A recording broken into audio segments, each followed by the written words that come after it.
What is going on, everybody? This is Eric here from ParaFlinch. Welcome to our Team Up set review.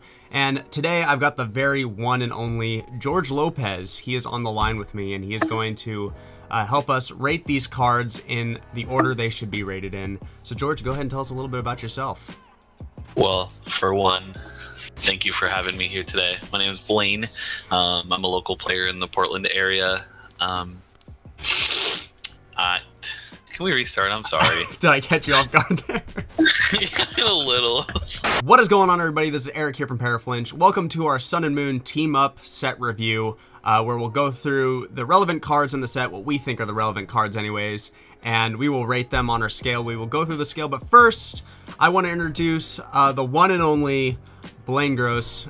He is a local player in the area, and I'll have him give his little introduction here. What's going on, everyone?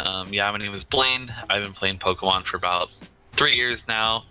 Really enjoy everything this game has to bring, and I'm just really excited to be here with my friend Eric. Awesome possum. All right, let's get right on to the rating system. So what we got here is we got a 1 to 5 star rating system. You can read on the screen here what we're defining these cards as, but basically I think it's pretty consistent with what everybody else has if they have the star system. I know some people do it's good, it's not good, it's in between kind of thing. Using 5 stars gives us more of a flexibility to place stars, so and it also gives you guys more flexibility as well, whether you think it's a 3-star card or it's a 4-star card kind of thing. So but yeah, let us know definitely in the comments whether you disagree with us or you agree with us on these cards. But I'll just go through this real quick. 1 star, we wanted to note it in the PowerPoint, but we think it's not going to see much play. 2 stars, you could see these cards in a few decks, but they need to be tested for sure to see if they can go anywhere else, and just to see if they have any relevance later down the line. Nothing can be really determined just from looking at it, but there's something a little more intriguing than a 1-star card, for example. 3-star card can immediately be included in the decks that we have in the meta, can combat the meta, and it's definitely a card that's somewhere between mid to high tier. It'll be of use in quite a few decks, if not just some decks. 4-star card. This card will definitely see a lot of play. It'll be in a lot of top tier decks, and these cards will help define our meta and will also be backbone to the current meta for either the good decks, or it could be a good deck on its own. And then 5-star cards. Guys, I don't really need to say it. This is like the Tapu Lele. This is like a Cynthia Draw supporter. This is like, Bridget or Professor Elm. These cards are just, they're just super powerful cards. They provide such a huge boost in consistency, or they just have a power level that's so high that you're just like, yeah, that's definitely one of the top 3 cards in the set. It is definitely a really good card. So with that, let's go ahead and get on to the first card, which is the first team up of the set. All right, guys, the first card of the set, Celebi and Venusaur GX Tag Team. So we have the English translation for you here on the screen. We have Pollen Hazard for 1 grass and 2 colorless energy. Your opponent's active Pokemon is now Burn, Confused, and Poison, and that's a base damage of 50. And then Pretty Bland second attack, Solar Beam for 2 grass and a double colorless, does 150 damage. And then its GX attack for 2 grass and a double colorless, does 180 damage, and it heals all damage from this Pokemon, and if this Pokemon has at least 1 extra grass energy attached to it, in addition to its cost, shuffle all cards from your discard pile into your deck. So I rated this a 4-star card because it's pretty dang good when combined with these other cards you see on the screen. It's a big bulky wall. It's pretty much a attacking bulky wall, and it reminds me a lot of the old Groudon, the Mega Groudon, where you're just slowly attaching energy, because we don't really have a really good way to quickly accelerate grass energy besides the other Venusaur from Shining Legends that doubles the grass energy. So yeah, it's really a slow process to get the Celebi Venusaur tag team rolling, but when it does, it's pretty dang good. I think this first attack, Pollen Hazard, is probably the star of the show. Being able to inflict all 3 of those status conditions, Confusion is really the most annoying one, as well as doing 50 damage. So with the burn, right, you're doing 20 more damage, and then Poison, you're adding an extra 10 immediately. So you're doing 80 damage guaranteed right there. And I mean, they could flip Tails on the burn if they stay in the active. The Poison's still going to stay there no matter what.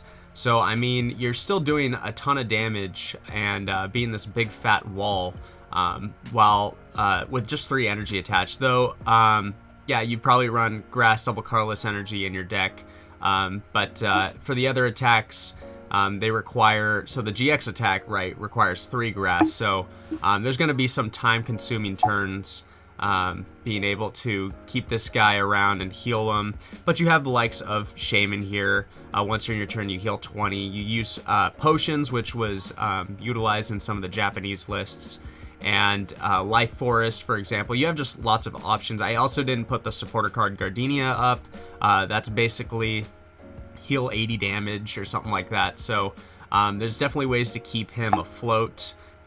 So yeah, I think it's a really good card, and just for that first attack alone, I think Celebi Venusaur has a chance. The only thing I do think that it's going to run into problems with is Blacephalon. I think Blacephalon will still be around in the tag team area, or the tag team meta, I should say. So keeping that in mind, I think Celebi Venusaur has good chances. So Blaine, go ahead and give us your thoughts. I mean, I went ahead and I agreed. It was a 4-star rating for a card. I think it'll see a lot of play. It appeals to a lot of the kind of players that like to play that more slow, grindy game. Gives a little bit of a wall. Really get to utilize Potion and Life Force and Shaymin. All just great cards for this, especially because for your GX attack, I mean, you can take a knockout on a Lele and shuffle everything back and just kind of recycle and keep it going. I feel like it really has what it can take to really battle with like those kind of like pesky 1 prize attacker like Buzz Shrine decks, and I just think it'll be really good going forward.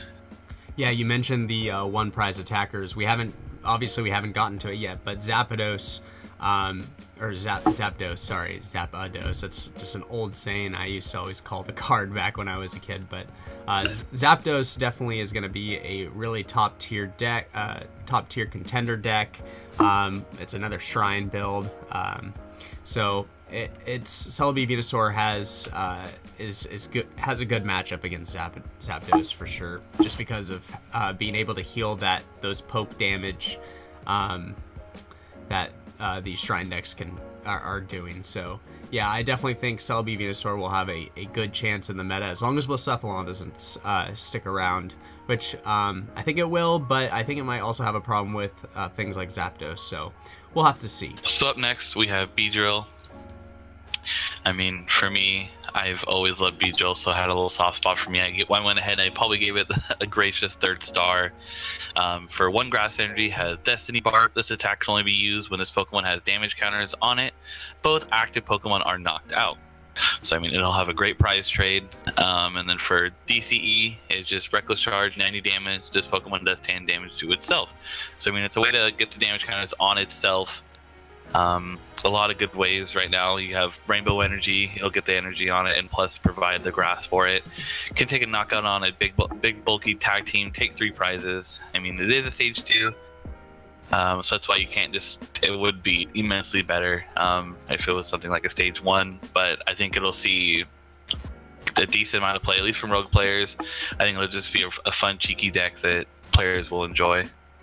Yeah, I think BEEDRILL has a chance in Zoroark, because Zoroark, you know, can, as we've seen with other Zoroark builds, Zoroark can be like the main attacker for most things, but once the big stuff come out, like the Venusaur and Celebi tag team, or these other tag teams, then I think that's where BEEDRILL can come out to play and take really efficient knockouts. I mean, of course you're giving up a prize, but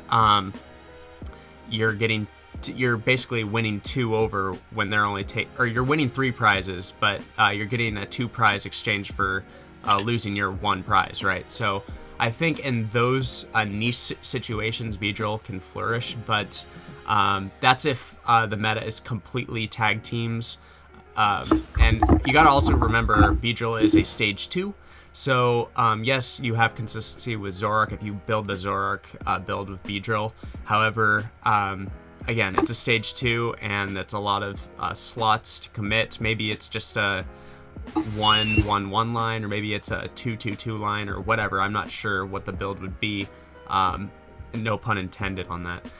But I think BEEDRILL does have a chance there in that tag team heavy focused meta. So yeah, that's all I really have to say about BEEDRILL. So next up is PARASECT.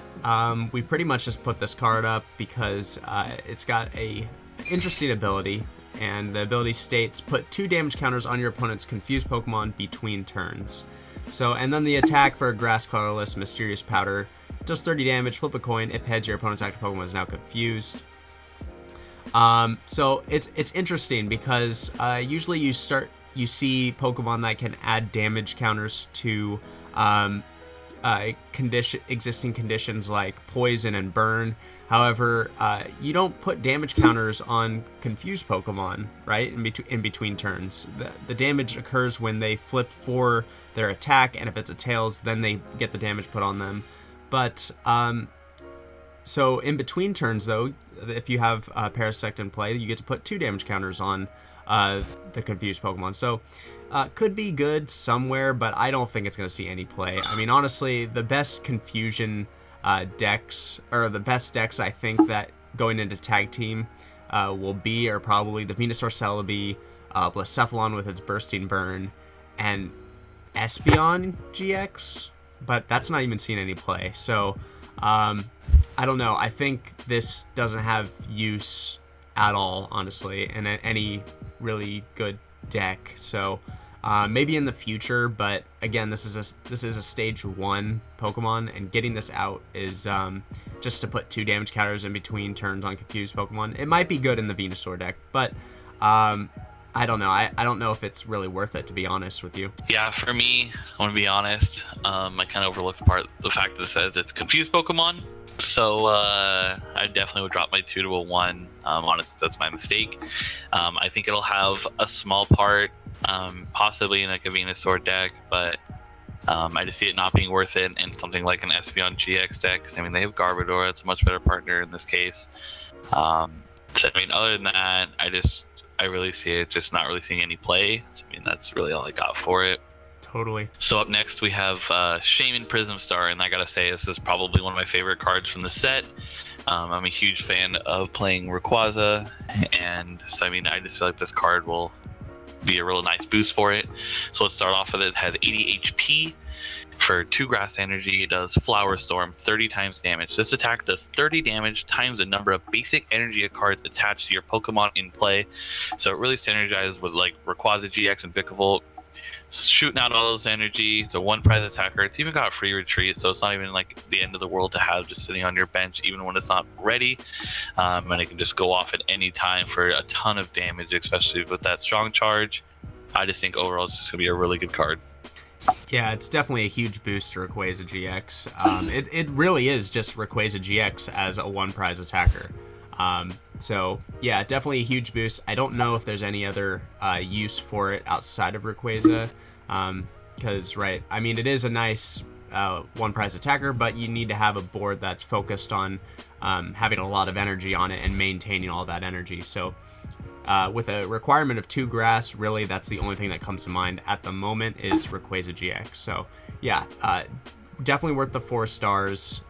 It's gonna be that key card in a Rayquaza GX game where you need to attack with a 1 prize attacker to do the turning point in the game, to swing it in your favor, and I think SHAYMIN's going to do that a lot of the time. So definitely worth it. Definitely a good card. Pick up one when the set drops. So all right, next up we have Charizard. The ability Addicting Drive. Once during your turn before you attack, you may put 2 damage counters on this Pokemon. If you do, search your deck for up to 2 fire energy cards and attach them to this Pokemon, then shuffle your deck. And then the attack for 2 fire, continuous blaze ball, does 30 damage, discard all fire energy from this Pokemon, and this attack does 50 damage for each card you discarded in this way. So I rated this a 3-star card. I think it can be a good deck on its own. I think it needs a lot more testing. However, yeah, I mean, it's still pretty good, and you could even maybe instead of using NINETALES, it is possible to put in Charizard into a Blastoise deck, because you're putting 2 damage counters on you, whatever, but you're taking 2 fire energy and putting it on from out of your deck, right? So this will be like, instead of a put the fire energy in the discard, it's a grab the fire energy out of the deck kind of build. And it's a different way, a different aspect. Yes, it is a stage 2. However, you're getting 2 fire energy out, so it's worthy to note. You probably would run something more along the lines of like Energy Recycler if you were running this build instead of the NINETALE, because of Charizard. But you got to remember that's 100 damage for Blastoise as well. So, and with energy switches and all that jazz, could be something good to test with. But as a deck alone, I think Charizard might be able to do something. It's a 1 prize attacker, has good damage output. So just running through the math, if you're just doing the basic cost of 2 fire energy, you're doing 130 damage with a choice band 160, and just 1 more fire energy, you're doing the 210. With the choice band, I should say. So, I mean, Charizard's pretty good. I'm definitely gonna test it out a little bit and see if it has uses, if it's good on its own, maybe in like a shrine build or something. I don't know. But Charizard, just as it's got a, for once we have a Charizard that doesn't takes like an astronomical, that's not a word, an astronomical amount of energy to do a really decent attack, and this is where it's at right here. The ability synergizes really well, and yeah, I think it's got uses outside of just being its own deck, and seems to be good. I think it just needs testing. I mean, I have a lot of similar feelings that Eric has on this card. I mean, it's nice to see a playable Charizard. It always kind of kills me whenever you see a Charizard that has 6 energy requirement to attack. I mean, it's one of everyone's like favorite Pokemon. Has a great art on it. Makes me excited. Makes me really want to play it. I mean, 150 HP. It's a good amount. I wish I had a little bit more. 130 base damage is pretty insane. Takes care of like a lot of pesky 1 prize attackers as well, Buzzwole, Garbodor, a lot of those guys, and then just attaching an extra energy for turn puts you right at 180. Knocks out a Lele, knocks out Cephalons, but it's just I feel like it'll run into a little bit of that stage 2 clunkiness, but I mean, I think it'll see a good amount of play. I think someone's going to come up with something really great for it, and I'm really excited to play around with it myself. Yeah, for sure. Another thing I wanted to mention was I have the Charmander sticking out there. Just I wanted to mention it. For a DCE, I think it's an exact reprint of the the Charmander that we had back in I can't remember what set. I don't think it was Evolutions. Trying to remember. I can't remember, but it's basically you flip a coin, and if heads, you do 20 times the amount of damage counters on it. So if we ever get something in the future like what was it? What was the stadium where you can use past evolutions? Shrine of Memories, I think. Shrine of Memories or something like that. Yeah. I don't think we have something in the format right now that lets us do something like that. Correct? Shining Celebi from Shining Legends does the same thing. Oh, the ability, right? Yeah. So, so if you have that in play, so let's say you have 140 damage on Charizard, and you have that Celebi in play. Granted, also you have the 2 fire energy attached, or just a double colorless energy, whatever. You flip a coin, you hit heads, you're doing 280 damage. Maybe we could bring that deck back. Maybe we could do that with a Victini flip Celebi deck. No, that's just for the memes, but I wanted to mention it because I did play that deck as a meme back in the day, and I think it's pretty funny it's coming back. Or it has the option to come back. So anyways, there you go. you know. So up next we have NINETALES. I mean, I'm not really too excited about this card. It's got 100 HP for stage 1 ability, Nine-Tailed Invitation. There we go. Once during your turn before you attack, you may discard 2 fire energy cards from your hand and choose one of your opponent's bench Pokemon and switch it with his or her active Pokemon. We have Flametail, 90 damage, and for a fire into colorless. I mean, it's got a nice gust attack, or gust ability. The only, I guess realistically, the only deck I could see it being played in would be like with a Ditto, maybe, and Blacephalon. Other than that, I don't really think it's good enough to stand alone. Choice Band wouldn't even knock out a Venusaur, so I'm not really like. I just don't think much of the card. As the damage itself, yeah, it's definitely not something you want to be attacking with for sure, but I think the ability does have its use. I mean, we've seen gust effects be super good ever since they've been printed in base set, right? So like being able to just be able to choose as well. This is like, it's a Lysander, so having the 2 fire energy and getting that Lysander effect is very powerful. Synergizes well with Blacephalon, like Blaine said, but maybe in the future there might be something that synergizes even better. So yeah, as of now in the current format, I think that like what Blaine said, using like a Ditto and just having a 1 of Ninetales in there, if you want to do the Lysander effect, I could see that honestly. I mean, most people are playing 1 Ditto and 1 Muck as a tech. Maybe you could find space for 1 Ninetales when you don't need the Muck, and have options to, if you have 2 fire energy, having options to bring up Pokemon on the bench. So definitely an option. I think it's a good tech in the future. So all right, next up we got MOLTRES. I'm a little more optimistic about MOLTRES. We will get to that. Why? Not much. For 1 fire energy, Wildfire, discard all fire energy from this Pokemon. If you do, for each energy you discarded, discard 1 card from the top of your opponent's deck. And for 3 fire, and 1 colorless energy, Fire Spin, 180 damage, discard 3 energy from the Pokemon. So, really quick, I do want to mention it does have lightning weakness. That's not good to have going into the team up format. So, automatically, and it already only has 120 HP, and that is not good.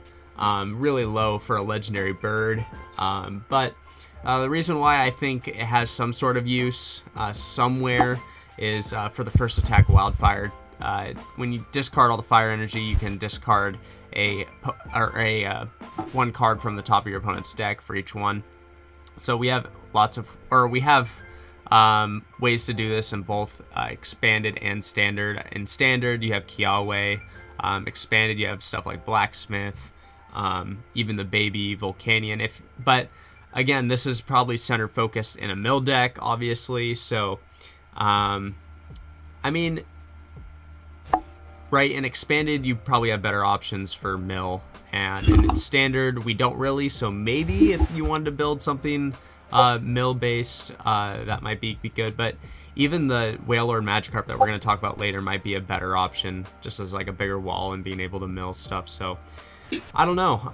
Blaine, do you have anything to add? I'm not particularly hyped on this card. A huge factor for me was the lightning weakness. I think ZAPDOS is going to be incredibly, like, just high volumes of play. So for me, at this point, going in at the start of this release, I think lightning is just one. It's kind of like playing Zoroark when Buzzword released. It's just really hard to have that fighting weakness. Makes everything kind of feel kind of more underwhelming. Who knows? I mean, discard all fire energy if you do. I mean, it has a really strong mill deck effect, but I just can't see it being super. But at the same time, it's just not really a deck that I like to mess with anyway. So it's just not really a whole lot of love for me. Yeah, I don't see it being very relevant at all either. So next, we have one of my more favorite cards of the set. We have the Magikarp and WAILORD GX Tag Team. 300 HP, it's huge. I mean, it's obviously going to replace the baby whales and expanded. Maybe not necessarily a 4 of, but I mean, I think you can split it, and that way your opponent has to take 7 prizes in a turn, which could be insane. I don't even want to talk about that deck. I think it's ridiculous. But anyway, let's jump in. 300 HP, 4 retreat cost, 5 water energy, super splash for 180 damage. Knocks out a Lele, knocks out a lot of good numbers. I think it'll see some play with Articuno, so I think getting that water energy on there is going to be like no issue. You have Towering Splash GX, does 10 damage, but if this Pokemon has at least 7 extra water energy attached to it, in addition to its attack cost, so 8 total water, this attack does 100 damage to each of your opponent's bench Pokemon. Don't apply weakness and resistance for bench Pokemon. So I mean, you can set up huge plays in Expanded. I think it has an incredibly high ceiling. I think it'll see a good amount of play, and I mean, I'm really excited on this card. Yeah, it's worthy to note too, at the time of recording this, Dallas Regionals have not yet happened, where this card will first see play, if any at all. I'm sure it will. Its first legal day of play is actually today, I believe. Correct. So we will see this weekend if Magikarp Wailord is going to live up to the hype. I think a lot of players listening to forecasts and stuff, they're definitely going to be teching Mr. Mime in a lot of decks, just because, yeah, that Towering Splash can just destroy boards. If your opponent gets a stunted setup, right, if they only hit one Zoroark when they get all their Zoruas down, that is 3 Zoruas gone, and then 100 damage on everything else. I mean, it can be insane. However, that is 8 water energy you have to get onto this Magikarp Wailord. We know Articuno can definitely get up to that number, but usually it takes a couple turns to get up to 8 energy. I think, what did they run? 10 water energy in Articuno? I believe in the build with the Magikarp and Wailord, I think they went up to 12, but still. Okay. Yeah. I mean, that's like 3/4 of your energy that you have to like go through and get to. So, yeah, I mean, this deck, this card is pretty powerful in the fact that in Expanded you can just wipe boards completely with that GX attack in Articuno. But in Standard, I see this deck as being more, or I keep saying deck, I could see this card being more of like a wall for like stall and mill. We don't really have good ways of accelerating water energy. Yes, we have Aqua Patch. We do have, we're going to talk about the Articuno in this set that you can use to like as a wall to set these things up. We also have the Blastoise that's in this set that we'll talk about. However, I think there's just better payoff to loading up that much energy on other cards, other tag teams that we have in Standard. But in Expanded, I do think this card will see some sort of play. For sure in Articuno. There probably be one of or two of in Whale Stall in Expanded. Like Blaine said, take, what is it? Not 7 prizes, right? Or yeah, 7 prizes because it's 3 prizes. So yeah, I can see them playing 2 Wailord EXs, and then once those 2 get knocked out, put this guy down, be like, all right, now you have to take out 50 more HP. So than a Wailord EX. So yeah, definitely hyped to see where this card goes in Dallas, and maybe see some play here in Standard. So, all right, like previously mentioned, the Blastoise ability Power Squall. Once during your turn, before you attack, you may look at the top 6 cards of your deck, choose as many water energies you find there, and as you like, attach them to your Pokemon in any way you like. Then shuffle the other cards back into your deck. And then for 3 water, Hydro Tackle, 150 damage. This Pokemon does 30 damage to itself. Now, this ability is super strong. It is a beefed up version of Max Elixir. As you guys remember, Max Elixir was look at the top 6, choose 1 energy card you find there, attach it to one of your basics. But this is as many water energy you find, and then they don't need to be basics. You can attach them wherever you want. So, like I previously mentioned, if you're trying to power up that Wailord, if you hit all 6 water energy, then you are looking good. That is your full requirements for pretty much everything, except for if you want to get that extra bonus on the GX attack, of course, you need 2 more water energy. But yeah, that's assuming you hit all 6 energy off the ability. This, I believe, does stack. So if you have 2 Blastoise out, you can do this twice. So yeah, I think it can be a pretty powerful boost to water decks, though it is a stage 2. So I think it's going to hurt a little bit there. I don't know. I'm kind of like in the middle of giving it between a 2 and a 3 star. The ability is super strong. However, I think just because of the fact that it is a stage 2, it's a lot of slots and decks. I think, I don't know, if the deck is solely reliant on getting a lot of energy out, like that Magikarp WAILORD, then maybe this is the way to go, and maybe dedicating a 2/2/2 line of Blastoise is the way to go. So yeah, I'm not too sure. I'd like to see where the Blastoise goes, but yeah, that's my thoughts on Blastoise. I think the card definitely deserved a little more on the 3-star rating myself. I think Power Squall is just an insane ability. I mean, you have tons of ways of stacking cards in your deck. You have the Magikar format. I mean, it's only going to be 1 guaranteed, but still, you have cards like Mallow. Mallow can put 2, so I mean, 2 guaranteed is huge.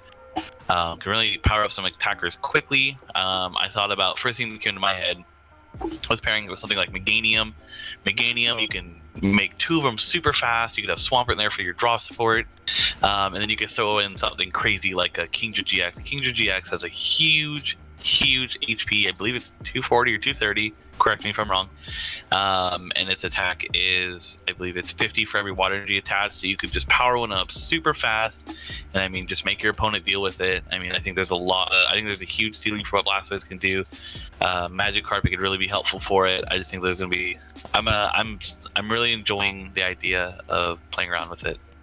Yeah, I didn't really think about the Meganium build. That could be pretty crazy, actually. Kingdra GX does have 230, and yeah, with 4 water energy, you're hitting, what is it, 200 damage with 210, because it's 10 plus. Oh, that's right. So you're knocking out Zoroarks and everything. So yeah, that is a build that should be tested for sure. It seems pretty crazy, actually, thinking about it. Moving on, we have Gyarados. Gyarados is, I mean, who doesn't like Gyarados? I mean, he's a great guy. We'll start off with his HP. He's got 150 HP, 4 retreat cost. I mean, that's kind of huge, but I mean, you don't really need to retreat this guy anyway. Let's go. One water energy, filter out, 30 plus damage. Reveal the top 7 cards from your deck. This attack does 30 more damage for each water type energy revealed. Shuffle those water energy back in your deck. Discard the remaining cards. I think there's. I'll jump into it in just a moment. Let's go. 3 water energy, hyper beam, 100 damage, discard energy from your opponent's active Pokemon. Not really anything special. We'll be focusing more on the 1 water energy attack. Lots of ways to thin out your deck, and now we have, I mean, Swampert, power draw 3, discard a card. I mean, there's a lot of ways to really make your deck thin. I think the deck will focus a lot on trying to get out as many Gyarados as you can, as fast as you can, and just making your deck nothing but water energy and just guaranteeing huge knockouts every single turn. Top 7 cards, say you hit 7 energy. I mean, that's 2. What is that? 210, 240. That's knocking out almost anything in the format. 270 choice band. I mean, I don't think it'll necessarily be a huge impact on the format, but I can see it definitely seeing some play. Yeah, with the right build, this was tested in Japan too. I didn't get a look at the list, but it did quite well from what I heard. And thinking about, the list, I mean, you could be running cards that you just dig really fast, like for Judge's Whistle, which we'll talk about, that's being released in this set. It's literally just draw a card. You could be playing things like 4 order pads, so you can get your Ultra Balls or your Nest Balls, get your Magikarps down, and then to your Ultra Balls to get your Gyaradoses out. Really just stuff to get your Gyaradoses on the board, have 1 energy, and you're just literally filtering out every turn, hitting the 7 water over and over and over again. There will be games where you have a Magikarp active and you have a hand of 6 water energy, and you're like, well, what do I do? So, and you're not going to last long because Magikarp has 30 HP. So, yeah, you'll see those early turns, but once you start popping off in the games like you should be, Gyarados is the threat. So, yeah, the right build, Gyarados can thrive. However, there is just that inherent clunkiness that will come with a deck centered around a ton of water energy in your deck. Doesn't even need to be a ton, but we're looking probably higher than the Blacephalon count, so probably somewhere between 15 and 20, I would say. So yeah, that's really my thoughts. Hyper Beam's a cool 100 damage, discard energy from your opponent's active. That's cool. It at least has an effect. It's not just 100 damage. So, though, you're pretty much just going to be focusing on filter out, like Blaine said. All right, next up we have Articuno. He is lightning weak, and so we're just going to skip it. Just kidding. So, the ability Blizzard Veil. As long as this Pokemon is your active Pokemon, whenever your opponent plays a supporter card from their hand, prevent the effects of that card done to your benched water Pokemon. So, what do we have? We have no Guzma, as long as Articuno's active. We have, again, assuming your bench is only water Pokemon. No Guzma on your Pokemon on the bench. No Plumeria on your Pokemon on the bench. And I believe that's about it for supporter-wise that would affect your Pokemon on the bench. Am I missing something here? I don't think so. I think you're pretty solid. In Standard, I think that's it. Of course, in Expanded, there's plenty more that interaction there with supporters. But it's pretty much a nice barrier so you can set up your water Pokemon. Like I was talking about, if you wanted to stick Articuno in the active, attach a couple water to the Articuno, it does 70 damage, and then you can move those 2 water energy from, well, you have to. You can't choose. You have to move those 2 water energy from Articuno to one of your bench. So you're poking at whatever's in the active, and you're moving that water energy back. So while you're slowly setting up, you know, maybe your Magikarp Wailord, you have this thing protecting from your opponent from Guzmaing it out, and you're also being able to poke with that Cold Cyclone and keep that water energy on the board. So yeah, it could have its uses in something like that, but like we mentioned when we first started this card, it's lightning weak. HP is really low. It's even lower than Moltres, which is, I mean, all these I would think that the legendary birds would have a little more bulk than that. I would be expecting maybe like 130, maybe 140. That might be pushing it, but 130 sounds right for a legendary bird. But all these birds have pretty low HP now that I'm thinking about it. Fighting resistance, 2 retreat costs, which kind of sucks. It'd be much better if it was a 1 retreat cost, and then you could escape board this thing and then go into your attacking your other big attackers after you're done just sitting up there. However, I don't think Articuno would live anyways, to be perfectly honest. But yeah, that's really my thoughts on Articuno. Yeah, I mean, I don't have too much excitement for this card. I mean, again, lightning weak, 110 HP, a little underwhelming for me. 2 energy does 70. I mean, it's not an awful attack, but it's not great. 'Cause, I mean, after you use the attack, you can't even retreat it unless you have like Guzman for the following turn. Or I guess you're playing Quagsire, but I mean, not really looking forward to it. I guess it would be a great stall for your turn 1. I could see some people maybe doing some Shock Lock in Standard with it. I don't love the idea of that, but I mean, it's just kind of throwing it out there.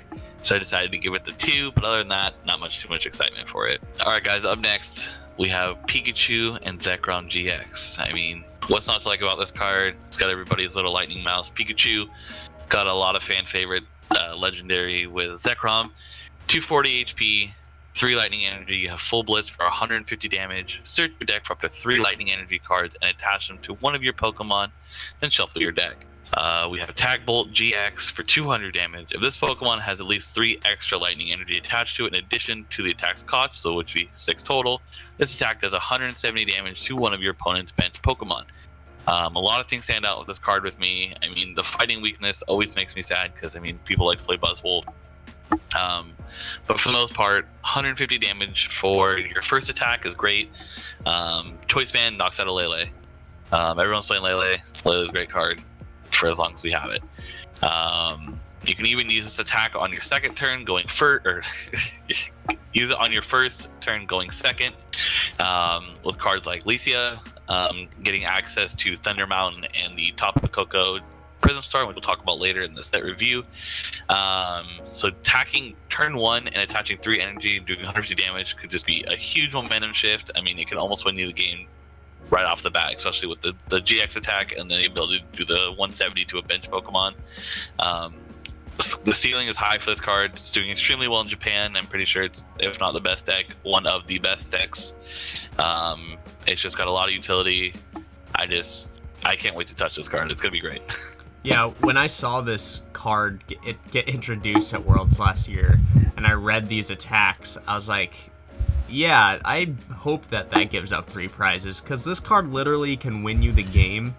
And in a perfect world, you back-to-back attack and you win the game. With a choice band, you take out a Tapu Lele with full blitz, you attach those 3 lightning to Pikachu ZEKROM, you use Tag Bolt GX, and snipe another Lele on the bench and take out whatever GX is in the active, and you win. It's insane how much damage this thing puts out. However, you have to commit a lot to it. That Tag Bolt, 3 extra lightning energy is not something to just wince at. I mean, that's a lot of commitment there. But not spreading out your energy might be a little too scary, but if you know for sure you're going to put your opponent in a checkmate and they can't do anything about it, it's so powerful. It's like, what do you even do? Scoop, go to game 2. It's pretty much, that's going to be the same when declaring full blitz. For a lot of times when you attach the lightning energy to Pikachu ZEKROM, you're literally declaring checkmate. And yeah, like Blaine said, it's a little scary with the fighting weakness because Baby Buzz is super good right now. It's a top tier deck right now in the format. I think it may also carry over. We might see a little bit of a decline due to the ZAPDOS deck. So, but we'll just have to wait and see. And then Buzz GX might pop up again. It's low tier right now in the format. Who knows what will happen? I think it might still be low tier in the next format as well, because I think we'll talk about this later. I think Malamar is going to see again a big increase in the next format. So, but yeah, Pikachu ZEKROM, it's going to be a deck on its own, and like Blaine said, it's already doing extremely well in Japan, and I expect it to do extremely well over here. All right, everybody's favorite dude, Electrode. What's there not to like about Electrode? The ability Energy Shaker. Once during your turn, when you play this card from your hand to evolve a Pokemon, you may move any number of Lightning Energy cards attached to your Pokemon to your other Pokemon any way you like.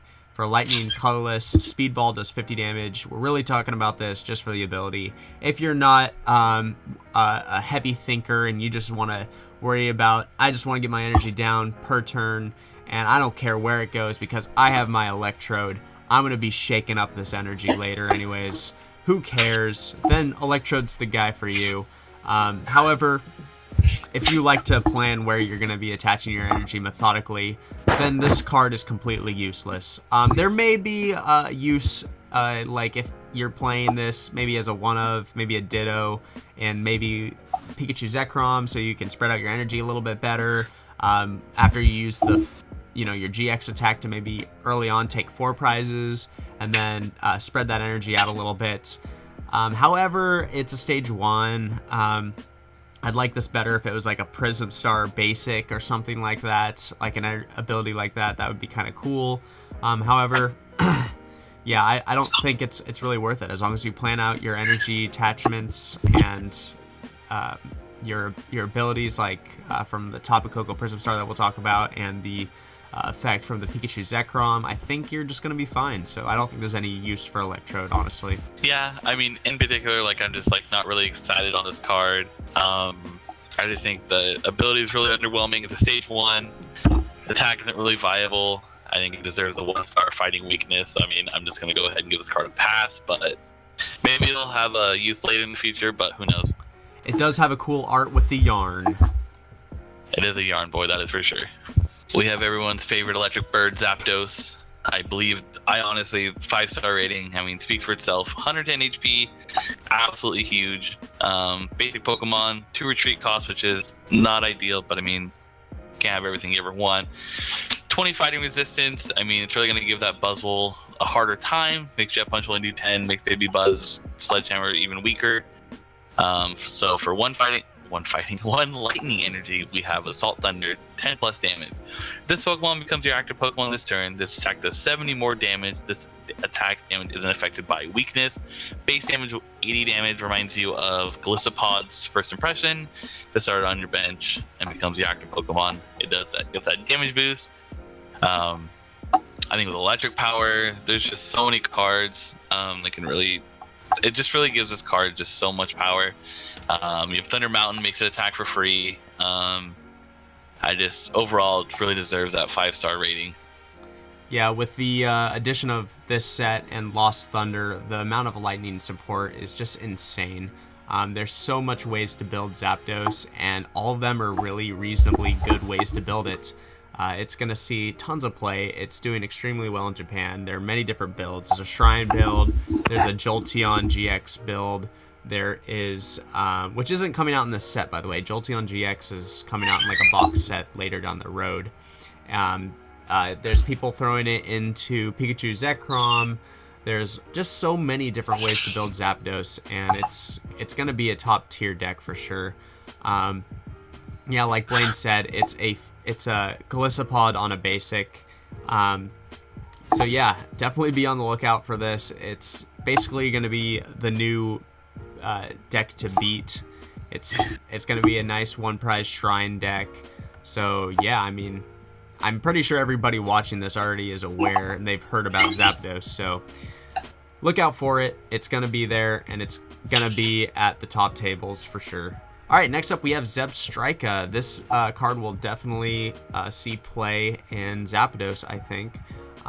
You have the option of running this, and as well as the other ZEBSTRIKA that discards your hand, draw 4. However, the reason why I think this card is a 4-star card is because this is the one card that pushes the damage output further, and is like it's that turning point card in Zapdos. And it's really gonna be like I said with the SHAYMIN Prism Star. I think ZEBSTRIKA is gonna be that one turning point card where it evolves. So let me talk about the attack first before I start oozing over this card. So for a Lightning Colorless Raid, does 30 damage. If this Pokemon evolved from Blitzel during this turn, this attack does 90 more damage. So also note that it says Blitzel, so you can't evolve from Ditto Prism Star. So this is just like Lucario GX's first attack. It's literally like the same thing.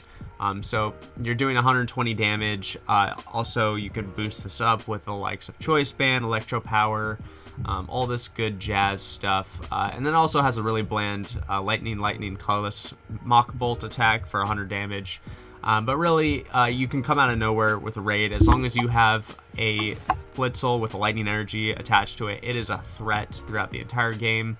You can be setting things up with Zapdos, and then just come out of nowhere and take a really big prize knockout and make the turning point of the game. So I think 30 damage plus 190, I mean 120, it's a good number. Choice Band 150, 120 HP.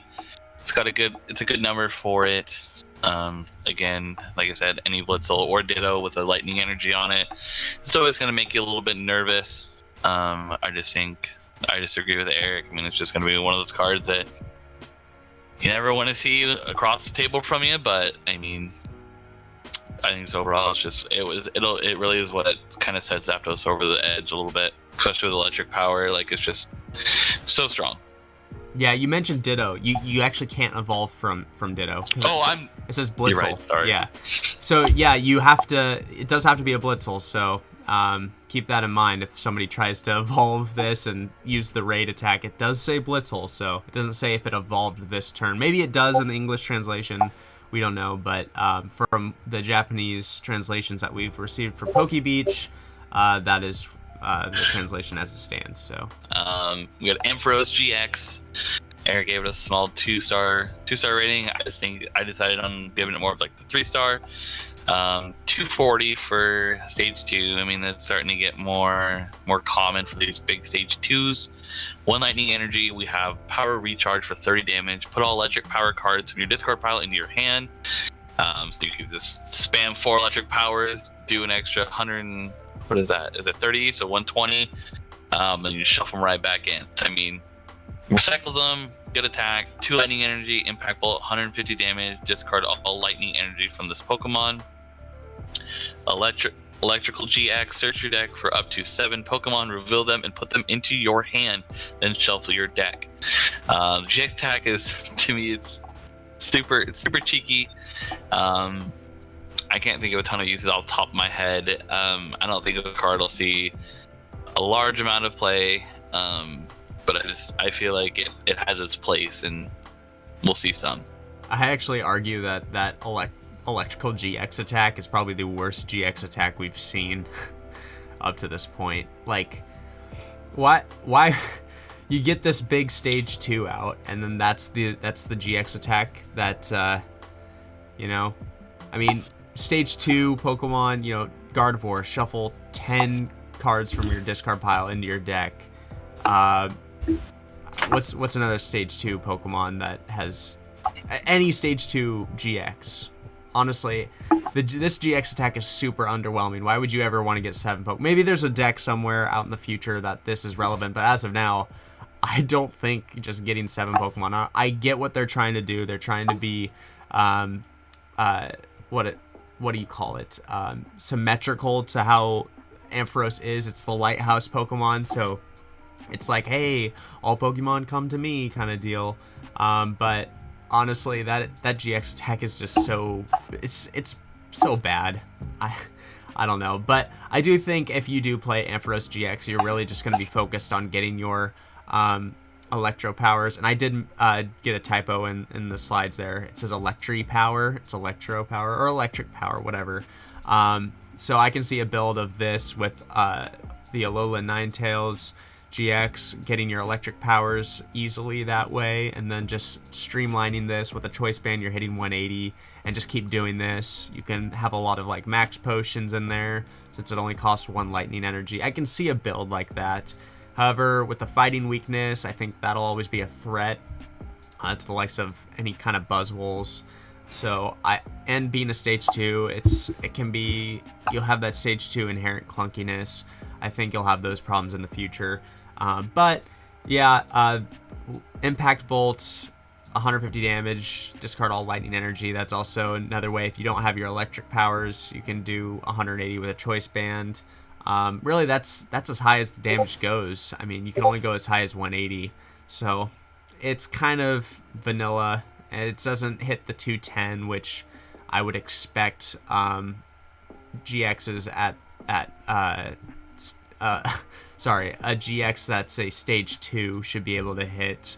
So yeah, I don't like it. I don't think it'll see much play. I think maybe you'll see it once or twice in like early team up meta at like a cup or a challenge, but other than that, or the people that really love Ampharos, you'll see it. But I will say though, the art on this GX, just the basic art right here that you see on the screen, that is a 5-star art right there. That is awesome looking. But that's all I got to say about Ampharos. So, all right, next up we got the TAPU KOKO Prism Star, one of the better cards from this set. Since there's a lot of good cards in this set, I would say it's probably in the top 5. Earlier I did want to say it's top 3, but like I said, there's so many good cards in this set. It's in the top 5 for sure. So let's go ahead and start off with the ability, which is the reason why we want to focus on this card. So, Ancestor's Dance. Once during your turn before you attack, if this Pokemon is on your bench, you may use this ability. Choose 2 of your bench Pokemon and attach 1 lightning energy from your discard pile to each of them. Then put this Pokemon in the Lost Zone and discard all cards attached to this Pokemon. So, and then also for Vanilla, 2 lightning and a colorless does 120 damage, Mach Bolt, yada yada yada. We're looking at this for the ability. Super strong. You don't even need to do anything. Just have the lightning energy in the discard pile. Boom. Take it from your hand onto the bench. You get the effect. Bada bing, bada boom. You have an instantly powered, if you have attachment for turn, 2 lightning energy.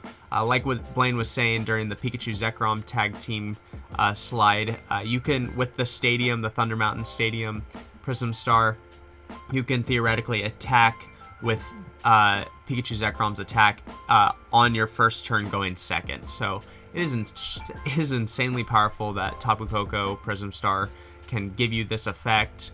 And I'm in the fence between a 4 and a 5-star card. It may have uses elsewhere outside of Lightning, maybe as well as in Vika Ray. We might see, it probably should be in Vika Ray, honestly. Maybe if Zera Aura pops off at some point. But other uses outside of Lightning there may be in the future. But this card is just insanely good. Doesn't give up a prize, just goes right to the Lost Zone. So, yeah, I think Tapu Koko is such a great card and such a huge benefit to Lightning in general. Yeah, I mean, to me, top 5 best card of the set. I may even put it in the top 3. I think the card has a lot of utility. The ability is insane. 20, I mean, it can do damage that you need it to do. Not a bad one prize attacker. I like most about it. Can instantly power up your ZEKROM. It can help you power up like 2 Rayquazas on your bench. Like, it can really just jumpstart the engine of your deck. Anything that can utilize lightning energy will really benefit from this card. Kind of disappoints me that it doesn't have free retreat. Thought it might, but can't get everything you want. Another thing was I saw someone playing it in the double-blade tool drop variant. They were using it to power up their guys without only relying on DCE. I thought it was a really interesting inclusion. So I'm just really excited for this card. Yeah, Tapu Koko Prism Star definitely going to have uses, like Blaine said, outside of just the lightning support. So if you need something that takes 2 colorless energy like Doublade, you don't solely need to rely on double colorless. You can just use lightning energy and have Tapu Koko Prism Star fulfill that void for you. So yeah, super awesome. I think I said this earlier, but I think I'm between 4 and 5 stars on this card. I did a little bit on the lower end just because it's got a really huge boost in Lightning, but I don't think it's at the 5-star yet. I think it's still a really good card though, for sure. Up next, we got Gengar and Mimikyu GX Tag Team. Started off with 240 HP. Poltergeist for 2 psychic energy. Does 50 times your opponent reveals their hand. This attack does 50 damage for each trainer card you find in there. I mean, we're about to get a ton of great trainers. I mean, like I said, we got Electric Power coming to the format. Or not the format. It's been in the format. It'll be more played though. We're getting Pokemon Communication. Ultra Ball is a great card. Just a lot of trainer cards, supporters. I mean, it's just, I think the damage is going to be crazy from it. We have Psychic, 1 Psychic for Horror House GX. Your opponent can't play any card from their hand during the next turn. If this Pokemon has at least 1 extra Psychic energy attached to it, each player draws cards until they have 7 cards in their hand. I mean, the GX deck, I mean, it's fine. Like, I mean, it'd be not a bad thing to go turn 2. Kind of reminds a little bit of Chimecho and that Malamar. Kind of can fill a void right there where they can't play anything from their hand, and you have the ability to draw up to 7. I'm mainly looking at the utility of its first attack. I think it's just going to be a great inclusion on like a Malamar deck. Yeah, I think Gengar Mimikyu has uses, definitely like you said, in Malamar. However, the one thing that just puts me off about it is the dark weakness. Zoroark is always going to be around. It's the number 1 deck that nets people championship points. It literally puts me off from Gengar Mimikyu. All Zoroark has to do is have it doesn't need any damage modifiers besides just a full bench, and it's getting 3 prizes from you. So it puts me off entirely from that. Poltergeist can be played around a little bit. However, if you use the Horror House GX with the extra effect, your opponent can't do anything. They can't play any cards. And I think actually this is where the Gengar Mimikyu shines, is from this GX attack. Because in Standard, I don't think it really has too much use besides if you want to have its own deck. Maybe in like a Malamar, maybe as a tech in a Malamar. I think that's as far as it'll go. However, in Expanded, I think this card is nuts. I think this card is actually busted and expanded because, as everybody knows now, because Lee popularized it, the Zoroark Exodia deck, you get that turn of getting your opponent to 1 card in hand, and let's say you go second, you get that Gengar Mimikyu GX in the active spot. You attach a Psychic for turn, and obviously you don't want to have the extra effect, so you just have the 1 Psychic. and your opponent can't play any cards from their hand. So you basically got them down to 1 card. You don't need the peeking red card combo, whatever. You're going to be going ahead and going into your turn. You get to delinquent that hand and literally stunt their setup. Like, they have no cards in hand. You just got to hope that that top deck is something that, or they have to hope that their top deck is something that's going to save them, because if it's not, you'll win. So I think in that aspect, this card is insanely nuts. Besides that, I don't think it'll have uses. Maybe in a Zora control variant, that GX attack is really good. Maybe against a Zoroark control deck that can save you a turn from being stunted. So I don't know. I think the GX attack is really the main focus here. But yeah, like Blaine said, the Poltergeist can come out pretty strong in a trainer. Well, your decks are pretty much 70% trainers, maybe 65 to 70% trainers. So yeah, Poltergeist is just inherently good. But like I said, I think it can be played around a little bit. But yeah, insanely good GX attack. It'll be insane and expanded. Glad I'm not playing in any more expanded events for the rest of this season. So yeah. All right, so next up we have Nidoqueen. I think this card has potential, and just because of this ability, and the attack is pretty good as well. I mean, I think if you build Nidoqueen, it's based around her own, her being the core of the deck. So the ability Mother Call, once during your turn before you attack, you may search your deck for a Pokemon except Pokemon GX and EX, reveal it, and put it into your hand, then shuffle your deck. So you're thinning your deck, you're getting your Pokemon line out. It's basically a Grovile's ability, but on steroids for any type, any Pokemon, as long as it's not a GX or EX. So you have that built-in consistency, and then the attack for 3 colorless, Power Lariat, 10 damage base, but it does 50 more damage for each evolution on your bench. So I can definitely see this just being like a Malamar build, so you get all your Malamar out. You play double colorless as well, probably. Maybe just a 2-2 and then just play double colorless, a 2-2 line of Malamar and double colorless energy. I don't know, but I think this is insanely good. As long as you have 3 on the bench, you're doing 160 base with a choice band. You're doing 190. So I think, and obviously I think you'd play Shrine as well if you could fit it in there. I think you can. So you're hitting a lot of good numbers. You're a Psychic type, which is pretty good. I think it's a nice type to have. It's weak to Psychic, whatever. I think maybe the only thing that poses a problem for it is some Malamar build. But honestly, everything in Malamar now, going into team up, I think is gonna one-shot everything anyways. So yeah, I think Nidoqueen can be a good deck on its own. I just don't know if it can keep up with everything that we're seeing in team up. I mean, if you're not taking a prize on your first turn like ZAPDOS, or if you're not taking 6 prizes in 2 turns like Pikachu ZEKROM, I don't even know anymore, honestly. But yeah, based off of, I mean, it's nice. The ability's nice, the attack's nice. You can see the synergy here. I just don't know if it's fast enough. For me, Nidoqueen overall is just, I think it's a good card.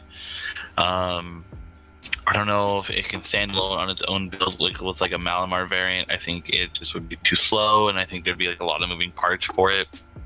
But obviously, if it gets to everything, it's just gonna pop off, and it'd be really hard to beat. Psychic weakness isn't like crazy bad, but I mean it's nothing to be super excited for. 2 retreat cost pretty big. I do like the fact it's 3 colorless for the attack. Really could use that DCE. But overall, I mean, I think it won't see too much play, but that's just me. Next up, we have Muck. I mean, we'll be pretty quick about this one. He's got 130 HP. His ability is Poison Sac. So your opponent poison Pokemon remain poisoned, evolving or devolving. I mean, there's a stadium that does the exact same job for any status condition. Nothing special. What's Psychic Energy, Toxic, Serenation, 40 damage. Your opponent's active Pokemon is now poisoned. Put 2 damage counters for poison between turns instead of just 1. 130 HP, 4 retreat costs. I mean, I don't expect to see it, but who knows? That's just me. Yeah, Muck suck. Next up, we have Starmie. it's super simple of a card for one colorless, so keep in mind you can put this in any deck. It can be a Ditto tech.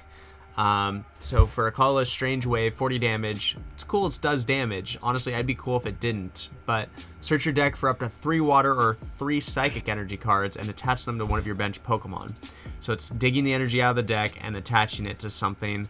So as you'll see, like later on, like the Latios and Latias tag team, that pretty much powers it up except for 1 water energy. So I think it has uses. I mean, it also does 40 damage, so you're poking at something, softening it up, making the damage, making the math nicer. Though it is a stage 1, but that is a super strong effect, I have to say. 80 HP, not bad. The free retreat was huge for me. I think that's really great about it. It's one of its best aspects. Colorless is great. Searches out 3 water, psychic. I think you can really jumpstart some decks. I don't really see immediate use for it, but it's to me definitely a card that can stand out. But going forward from now, I think it'll sit on the back burner, at least for now. Yeah, I can agree with that. Up next, we have Mr. Mime. 80 HP, ability, retrieval block. Your opponent's Pokemon with damage counters on them and all cards attached to those Pokemon can't be returned to your opponent's hand. Super strong ability. His attack, go over it really quick. For double colorless, you can do Cybolt, 20 damage, flip a coin. If heads, your opponent's active Pokemon is now paralyzed. I mean, it's not a bad attack to start the game with. Obviously not preferred, but at least it's got a decent attack. It does have the psychic weakness and 1 retreat cost. I think the ability, I mean, it's pretty underrated.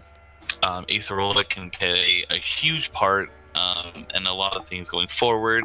No one wants to lose 3 prizes to their big bulky tag teams, so just slapping down that GX or slapping down that Mr. Mime a little bit before it can get knocked out may save you the heartbreak of getting a big boy, ace rolled up. A lot of players they like to play the Rhyperior, can't pick it up if it has damage counters up. They like to use that ace roll tactic. I mean, I think overall it'll just be a tech card. It'll be just one of those things you just expect it'll just be a huge meta call. I'm excited on the card. I think it's pretty strong.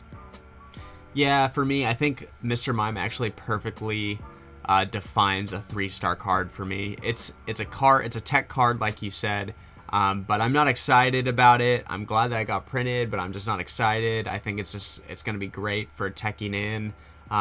Especially against like Zoroark mirrors. I hate who can mainstream their Acerolas the most. Basically just stops your opponent from Aceroling, giving you that key turning point in the game. So yeah, Acerola is a huge turning point card. Being able to stop that is insane. So can be shut off by the likes of Alolan Muck in Standard. And Expanded, it can be shut off by a lot more things, but it still would probably be useful and Expanded as well. But yeah, I think Mr. Mime, it's going to be a really good option for you in the future. Being able to stop the tag teams from Acerola looping, like Blaine said, is going to be huge, and getting those 3 prizes like you deserve. So yeah, Mr. Mime, glad that I got printed, but not hyped about it. Just get one of them, you'll be fine. Alright, next up we have Alolan Muck. The ability Starvation Rations. When you play this Pokemon from your hand to evolve one of your Pokemon during your turn, you may look at the top 6 cards of your opponent's deck and discard as many item cards you find there as you like. Then shuffle the remaining cards into your opponent's deck. So, you're doing 2 things here. You are being able to discard... it doesn't say you get to reveal them to your opponent, so you actually get information without your opponent knowing. So if they haven't gotten a search card like Ultra Ball or something, most likely they have, but if they haven't, they don't get that information and you get to see. And then you get to, of course, discard as many items as you want, and then you're also manipulating their deck. So for example, if maybe they smooth overed and they're setting their turn up for next turn, well, you're being able to, if it's an item card, you're going to discard it, probably, most likely. And if it's not, whatever, maybe those other 5 are item cards. But you're also shuffling the deck, And yeah, it's pretty good manipulation. And then the attack for a dark double colorless gunk shot, 80 damage. Your opponent's active Pokemon is now poisoned. We're really looking at this for the ability. I think a Garbodor, a Alola Muck deck is probably going to surface. This is really good synergy. Good stage 1 deck. Non-GX, non-EX deck. Shrine of Punishment. I can see this popping off pretty well. Your deck is mostly made up of, 60% of items, I would say. So 50 to 60%. So yeah, Alola Muck, man. I think it's going to be a good card, or it's going to make Garbodor Alola Muck deck a really good deck. So yeah, definitely. Ability stands out for me. Worst case, I mean, the secondary attack, if you play it with Garbodor, you're going to be playing Rainbow anyway, I would assume. Maybe not. Maybe you're going to focus more on the Psychic, and then you can slap a DC on there, 80. Nothing's really, going to be affected by an 80 damage weakness. It's probably something you'll never use. But, I mean, for me, Garbodor just has been an annoying card for me ever since it's been printed. I think it'll work great together. You could even get cheeky with it and put in some scoop ups to really just make sure you're streamlining that ability to just as many items as you can in the discard and just sweep the game with Garbodor. Garbodor's got 120 HP. No one likes to see that garbage monster across the board from him, so I just think for me, I think the card's pretty strong. So I went ahead and gave it the 4-star rating. You could even tech it into a mill deck. I mean, look, discarding 6 useful items or even just a few can just be a huge game changer in those matchups. I mean, for me, I think Alola Muck is pretty solid. Yeah, it's also worthy to note that it says evolve. The ability says when you play this Pokemon from your hand to evolve one of your Pokemon. So it doesn't have to be a Alolan Grimer. You can evolve from the Ditto and keep looping with Super Scoop Up, like Blaine said, or Acerola if you are using the Rainbow Energies just to activate the effect of Rainbow Energy to put a damage counter on it, and being able to use the Acerola. So yeah, I can see this deck being pretty powerful. We'll just have to see if it takes off or not. We got an Absol. Everyone loves Absol. 100 HP, Dark type, 1 retreat cost. So we have the ability Dark Annulment, I believe that's what it is. Yeah. As long as this Pokemon is in play, your opponent's active Pokemon's retreat cost a colorless more. I can see you playing more of a stall, or it's just a great ability to use to buy some time. We have Dark and 2 colorless for 30 plus damage. This attack does 30 more damage for each colorless in your opponent's active Pokemon's retreat cost. A lot of those big bulky GXs coming out. Really gonna have a huge retreat cost, can really help make that damage is huge. I think it could be the attack cost for me is kind of big. I'm sure there's a way we can work around it, but for the most part, I don't see it seeing a ton of play, but there could be something I'm missing on this guy. Yeah, I mean, as Absol on its own, I mean, yeah, there are options to make this work. I mean, the ability itself adds an extra 30 damage if they have free retreat. So at a minimum, you're doing 60 damage. However, as long as the ability is active. However, we do have Mount Lanakila, I think it is, that adds 2 more to your retreat cost. So that's adding an extra 60 damage. So if you have all of that out against a free retreater, you're doing 120 damage. Yeah, okay. But yeah, the main reason we're talking about this is for the ability. And I think that if Zapdos becomes really huge, I'm pretty sure it will be, this will be a good tech card, even especially against the mirror. Having this thing in the active against a Zapdos or against a Jirachi, I should say, is kind of annoying because half their switching is based off of a skateboard. So making them actually have to attach an energy to the Jirachi to retreat can be kind of annoying. So yeah, I think this can be good against Zapdos, and that's pretty much the reason why I rated it a little bit higher than Blaine, I think, because I think if Zapdos is going to be as popular as it is going to be, I think Absol is going to be a really good tech card. It's like Mr. Mime for me, honestly. If something like Zapdos comes into the format or if Acerola, you want to stop those Acerola turns, or you want to stop your opponents from getting their retreat and then getting their big damage, and then I think you tech in Absol, right? Or I think you tech in Mr. Mime for the other scenario. So it's a nice tech card. That's all I can say about it.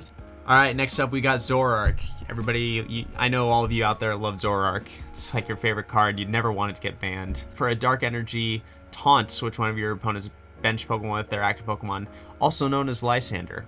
For the next attack, a Dark and a double colorless, Night Punish, does 20 damage. This attack does 20 damage times the amount of Pokemon in your discard pile as a maximum of 10 Pokemon you can scale up to. So that says if you have 10 Pokemon in your discard pile, that is the most damage you can do, and you'll be doing 200 damage with a choice band 230. That's all you really need, right?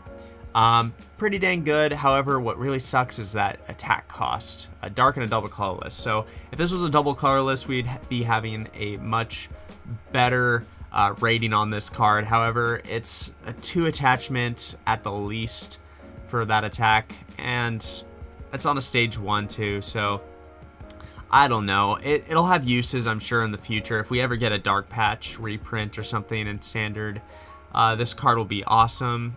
I'm sure it'll be good as like a one-of in Zoroark decks, maybe, if they're running the Dark Energy, the Weavile variant. I can see that being a late-game sweeper or a late-game finisher or something like that. But yeah, I think this also is another card that just defines like a 3-star card. I mean, the damage output's really good for a non-GX attacker. However, that energy cost is really what puts me off from giving it any more higher than 3 stars. Yeah, I mean, nothing too exciting for me. I love Zoroark. Always enjoyed playing with it whenever I can. Fighting weakness, never fun, but still got that psychic resistance, which is always nice. But a Dark and a DCE for your attack, I mean, it's gonna be really, really tough. I mean, as soon as you see the Dark go down on the like a Zorua, like, you just imagine, I mean, it's gonna get punished. But for the most part, who knows, maybe we can see something later. Maybe we can see playing expanded. I mean, Dark Patch is there, but I mean, at that point you might as well just play Vespiquen. But for the most part, I mean, I like the card. It's just pretty so-so for me. Next up, we have Hoopa GX. 190 HP basic Pokemon. For 1 Dark Energy, we have Rogue Ring. Search your deck for up to 2 cards and put them in your hand. Shuffle your deck. Not a bad going second turn 1 attack. You can search out a lot of good cards.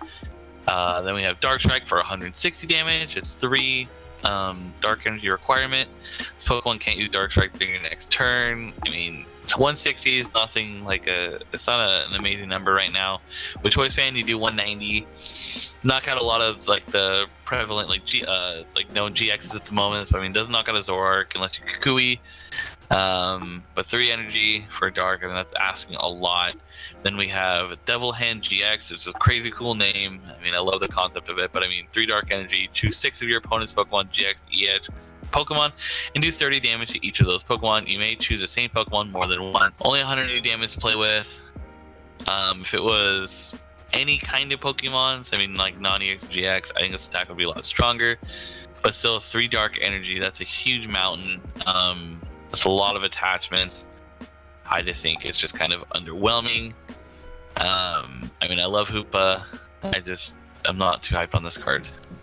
Yeah, you pretty much hit the nail on the head right there with reading that GX attack. The text that just puts it way off for me is saying that you can only choose Pokemon GX and EX.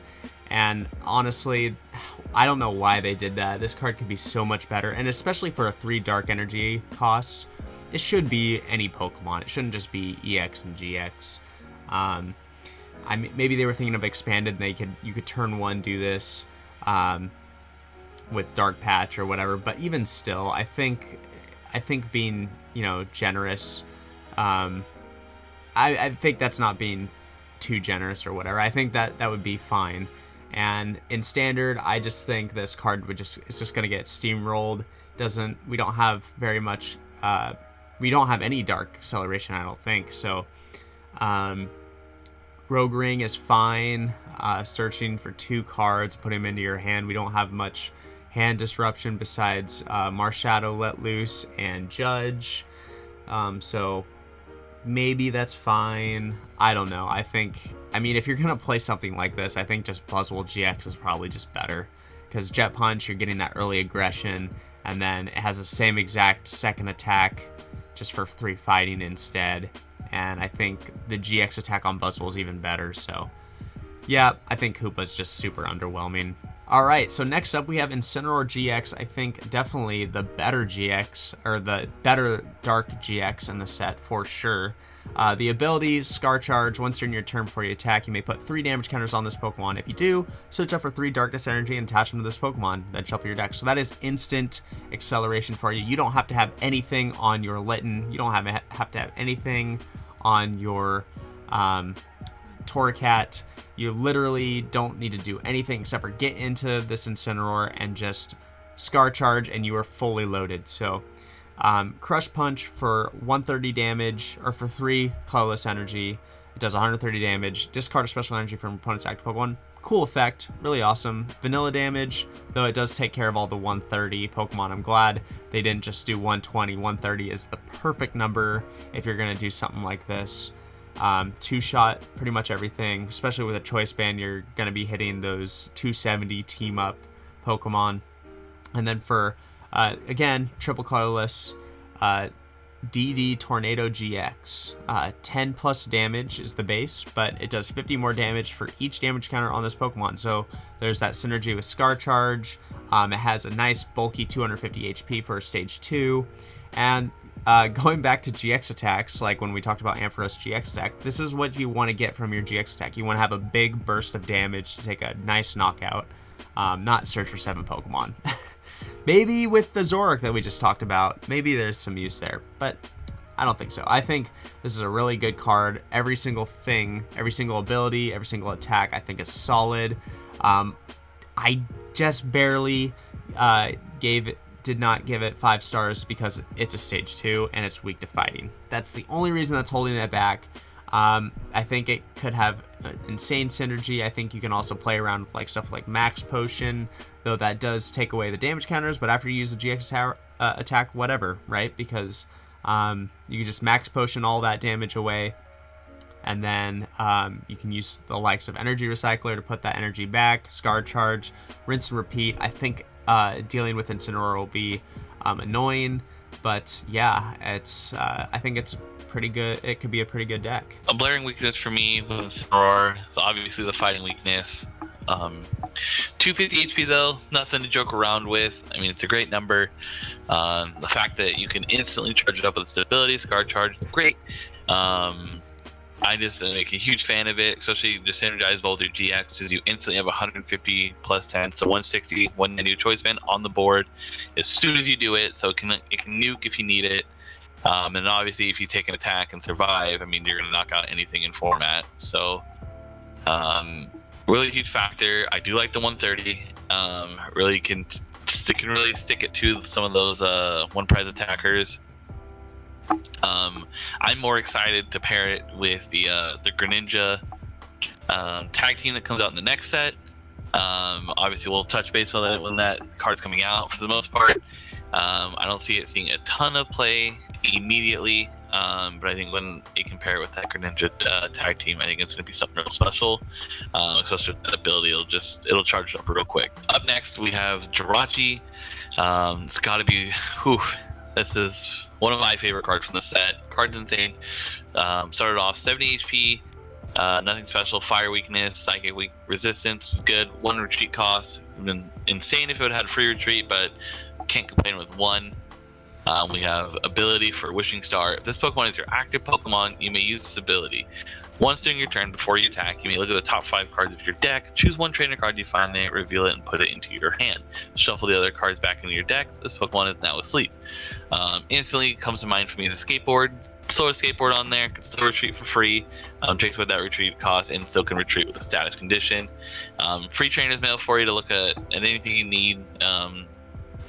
So 1 prize, I mean, it's not a huge liability to have sitting on your bench, and I think it's just going to add a lot of consistency. Some decks that really need it.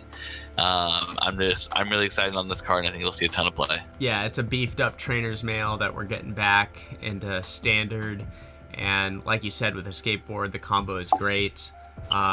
actually, Blaine and I were talking previously, and we mentioned that we probably should have given this a 5-star card because it really does give a huge boost to a lot of decks and their consistency, mainly the one prizer decks. So yeah, I think Jirachi is going to be really, really good. I think you guys should get 4 as soon as possible. Yeah, super great consistency boost in a lot of decks. I mean, Wishing Star is just great. Okay, next up we have Cobalion GX. Pretty vanilla card. We'll go through this pretty quick. The ability, Metal Symbol. As long as this Pokemon is in play, your Pokemon with Metal Energy attached can't be affected by special conditions. Remove all special conditions on those Pokemon if they have them. For 2 Metal, Dual Saber, 50 damage if there's a Stadium card in play, so 60 more damage, so 110 if you have a Stadium in play, or if your opponent has a Stadium in play. And then for a colorless, Iron Law GX. During your opponent's next turn, none of your opponent's Pokemon can attack, including newly played Pokemon. So GX attack's kind of cool, helps you a little bit, unless you're playing against like Mill or whatever, or like Stall, who cares then. The ability can be kind of cool if you're worried about special conditions. If you think Celebi Venusaur is going to pop off and it's really huge in your local meta, then okay, cool for metal decks or rainbow energy decks. But other than that, I don't think this card's going to see much play unless it's going to be teched in as a 1-of for its ability. Maybe it's GX tech since it is a colorless. Yeah, I mean, sorry if you like Cobalion. He kind of just gets the bad end of the stick a lot of the times when it's printed. 1 retreat cost, just fine. Fire weakness is always going to be an issue going on with Cephalon, and then even Charizard coming out. The ability on it is really good. It brings back the ability of Magirna from Steam Siege. Really strong ability. Is it worth a bench spot? I mean, it's up to you. The GX attack, I mean, it's great. Pretty unique.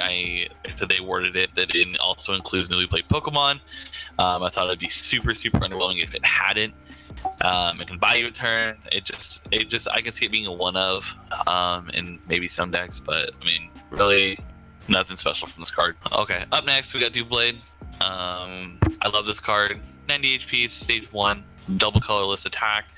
Tool drop, 30 damage. This attack does 30 times the amount of damage.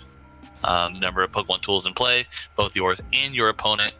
Instantly just brings back Trubbish. I like it because its energy requirement can be a little less dependent on a Stadium. I also mentioned seeing it with the mix with the KOKO, just so you can play with lightning energy as well, so it's really power up 2 at the same time. I think this card's really cool. You can pair with Genetic GX from Lost Thunder. It can have multiple tools on it. Can really abuse Frying Pan and other good tools. We have Adventure Bag to search out the tools. I don't think this deck will be tier 1, but I think it'll be a great rogue deck going forward. I think it's deserving of its 4-star rating for sure. Yeah, it's adding to the addition of the single prize attacking decks. Do I think it's probably better than ZAPDOS or Baby Buzz? Probably not. Though Tool Drop, we're familiar with it. For a DCE, it's nice. And with the likes of Genesect GX, it can finally come out of the binder purgatory and get some use there.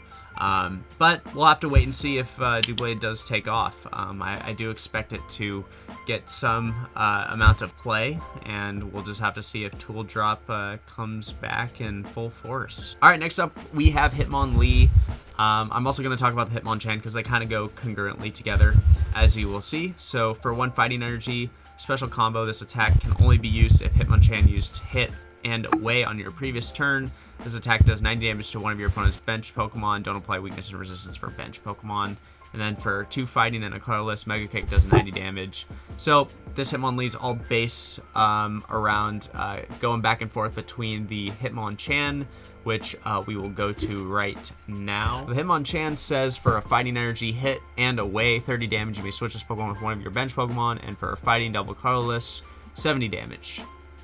Yep, so this is really just a, you don't even need to use the Hitmonlee. You could just do Hitmonchan and then go into something that can soak damage. Kind of like what we've seen in the past with Donphan. Yes, it's 10 less damage, but it is a basic, so there's ways to scale this damage in standard with the Yancey. That's pretty much it. I mean, and what you also have Shrine, right, and Choice Band, whatever, we know that. But as much as it doesn't have as much as Expanded does with strong energy, You can also boost it with Regirocks and Diancie, and there's just a lot more fighting support in expanded. But in standard, I don't know. I think there could be some use. This could be like some kind of deck being built, but I don't know. I don't think it'll see much play, but it definitely could see some play. We know some people that like to play Donphan style decks, so. Yeah, I mean, I'm not really excited on the cards. Nothing special sticks out to me. Like, yeah, I mean, you can play it the Donphan style. I think in expanded, you'd rather just play Donphan at that point. A little more HP to work with, and plus the art on Hitmonchan makes me sad. So, I mean, it's just nothing I'm excited about. Up next, we have Omnistar. One of the most hyped cards from the set. 130 HP stage, technically stage 2. Can also be paired. I believe you can be paired with Ditto to basically make it like a stage 1. But it has the ability Fossil Barrier. As long as this Pokemon is in play, if you have fewer Pokemon than your opponent can't play items from his or her hand. I mean, come on. Item lock has always been a strong form of winning in this game. No one likes to see it, but everyone likes to play it. So I think there'll be a lot of play out of this card. 2 retreat cost is kind of bulky. Grass weakness isn't super relevant. I mean, besides Venusaur, but for the most part, I think it's just such a strong card. It can be paired with Kabutops, and it can be a standalone deck on itself. But I just mean, item lock is just always one of the most frustrating things that any Pokemon player can attest to. Yeah, Omastar. I do want to comment, I don't think you can use the Ditto Prism Star, though. I think you actually have to go through the fossil thing with this, because it is stage 2, so I don't think you can put it onto Ditto. Yeah, really we're just talking about this for the ability, like Blaine said. Item lock is insanely good. This card is solely the reason why they banned Maxis in expanded. So, yeah, Omastar, definitely going to be good, so keep your eyes out for that. Alright, next up we got Kabutops, the ability Fossil Memory. As long as this Pokemon is your active Pokemon, your opponent can't play any supporter cards from their hand, and then the attack for Fighting, Double Colorless, Rock Slide, 80 damage. This attack also does 20 damage to 2 of your opponent's bench Pokemon. Don't apply weakness or resistance for the bench Pokemon. Not as strong as blocking all items like the Omastar. However, blocking supporters is also pretty strong. This Kabutops does have to be active for this effect to work. For this ability to work, so that means you're kind of also gonna be attacking with it, because you kind of, unless you're going into it like maybe with Hitmonchan, you can go into this after you do your poke damage or whatever. However, if you're not doing something like a strafe move like that, then you're gonna probably be attacking using Rock Slide. So as a deck, I don't think it's going to be that strong, and as a result, I don't think this ability is going to be very impactful on the format. So, yeah, the ability is super strong. I think the ability itself deserves 3 stars. However, I just don't see it becoming pretty impactful. Next up, we have Lycanroc GX, 200 HP for stage 1, pretty standard. Has the ability Twilight Eye. When you play this Pokemon from your hand to evolve one of your Pokemon during your turn. Go ahead and restart, sorry. Okay, that's fine. Next up, we have Lycanroc GX, 200 HP for a stage 1 Pokemon. Pretty standard, good HP. Has an ability Twilight Eye. When you play this Pokemon from your hand to evolve one of your Pokemon during your turn, you may discard an energy from your opponent's active Pokemon. Pretty strong. Just good ability. For Fighting Double Colorless, you have Excel Rock, 120 damage, pretty vanilla. 120 isn't amazing, but you have Deontay to make you at 140, so you can deal with those pesky one prize attackers. And then for 1 fighting energy, you have Radical Edge GX. This attack does 30 damage for each energy card in your opponent's discard pile. I mean, if you play it more of like a control style, I mean, you have Crushing Hammer, you have E-Hammer, you can get energy in the discard pretty quickly. And really power up the GX attack to take a huge knockout if you need so. Really strong against Malamar variants, because early game they want to start out and just start throwing away all that psychic energy. and you can get a good knockout pretty early in the game with that. Grass weakness, I mean, it's going to get two-shotted by a Celebi, so that kind of hurts. Other than that, I don't see it seeing a ton of play, but so I went ahead and I went with a solid 3 stars. I was kind of torn before going to the 4th. Can't see it being played alone by itself, with maybe even just like the midnight form of Lycanroc from Guardian Rising. But overall, it's a pretty decent card. Yeah, I think this ability is insane, actually. Like, if you go first, your opponent goes second, they attach their energy. Well, now you're like, oh, no, I'm going to sit you back an energy attachment. If they're not playing a deck like Malamar, of course, but just like they hack their energy attachments are super important. If they miss their energy attachments, it's huge. Being able to discard that energy and say, hey, I'm setting you back a turn. Yeah, let's see what you can do about it. It's kind of insane when you think about it. You can play this, like Blaine said, in a control variant as well, with things like Crushing Hammers and Plumerias, just as like a control option. But yeah, I think this card's pretty great. The only thing that I don't like about it is the vanilla 120 for fighting double colorless. I mean, that's pretty much what Claw Slash is, though, right? It's actually weaker. It's 10 damage less, right? So, but I don't know. I think I think the energy is kind of weird here for fighting double colorless, and then for the GX attack, it's just one fighting. It seems just a little weird to me. But other than that, I think this card is really, really strong. Definitely should be like a one of, I think, in a deck that runs Lycanroc, because I think in like Zoroark, as an option, you can use this like on your Ditto or whatever to set your opponent back an attachment for their turn. I just think that ability alone is what is super strong. So yeah, definitely a good card for sure. So yeah, it does have the 10 extra damage compared to Claw Slash, because Claw Slash is 110. So I mean, nice thing is the anti-choice band 170. I mean, it's a good number. Hit a Lele, knock a rat out. I definitely think it'll see play, but I mean, I'd like to see what it has for it in the future. Yeah, for sure. All right, so next up we have our next tag team. I put team up. I shouldn't have put that in the brackets, whatever. Latios and Latios GX should be tag team. Blaine doesn't have as much hope for this card as I do. I'll try to persuade you, Blaine. So let's go ahead and go right into the card here. It's a Dragon type, 250 HP. On the low end for tag teams. That's okay. Let's go ahead and read. Buster Purge for 240 damage. You need a Water, 2 Psychic, and a Colorless, but you have to discard 3 energy from this Pokemon. And then for a Psychic Energy, Arrow Unit, GX, attach 5 basic energy cards from your discard pile to your Pokemon in any way you like. If this Pokemon has at least 1 extra energy attached to it, in addition to its attack cost, prevent all effects of attacks, including damage done to it during your opponent's next turn. So I think this goes, if we're talking about standard and expanded, honestly, I think this strictly goes into a Malamar deck as either a 1 of or a 2 of. I think this is like the same build as we're going to see with Ultra Necrozma. Yes, you have to have that 1 weird energy, like Ultra Necrozma needs to have that metal. Latios has to have that 1 water. But the 3 Psychic easily charged up with Malamar.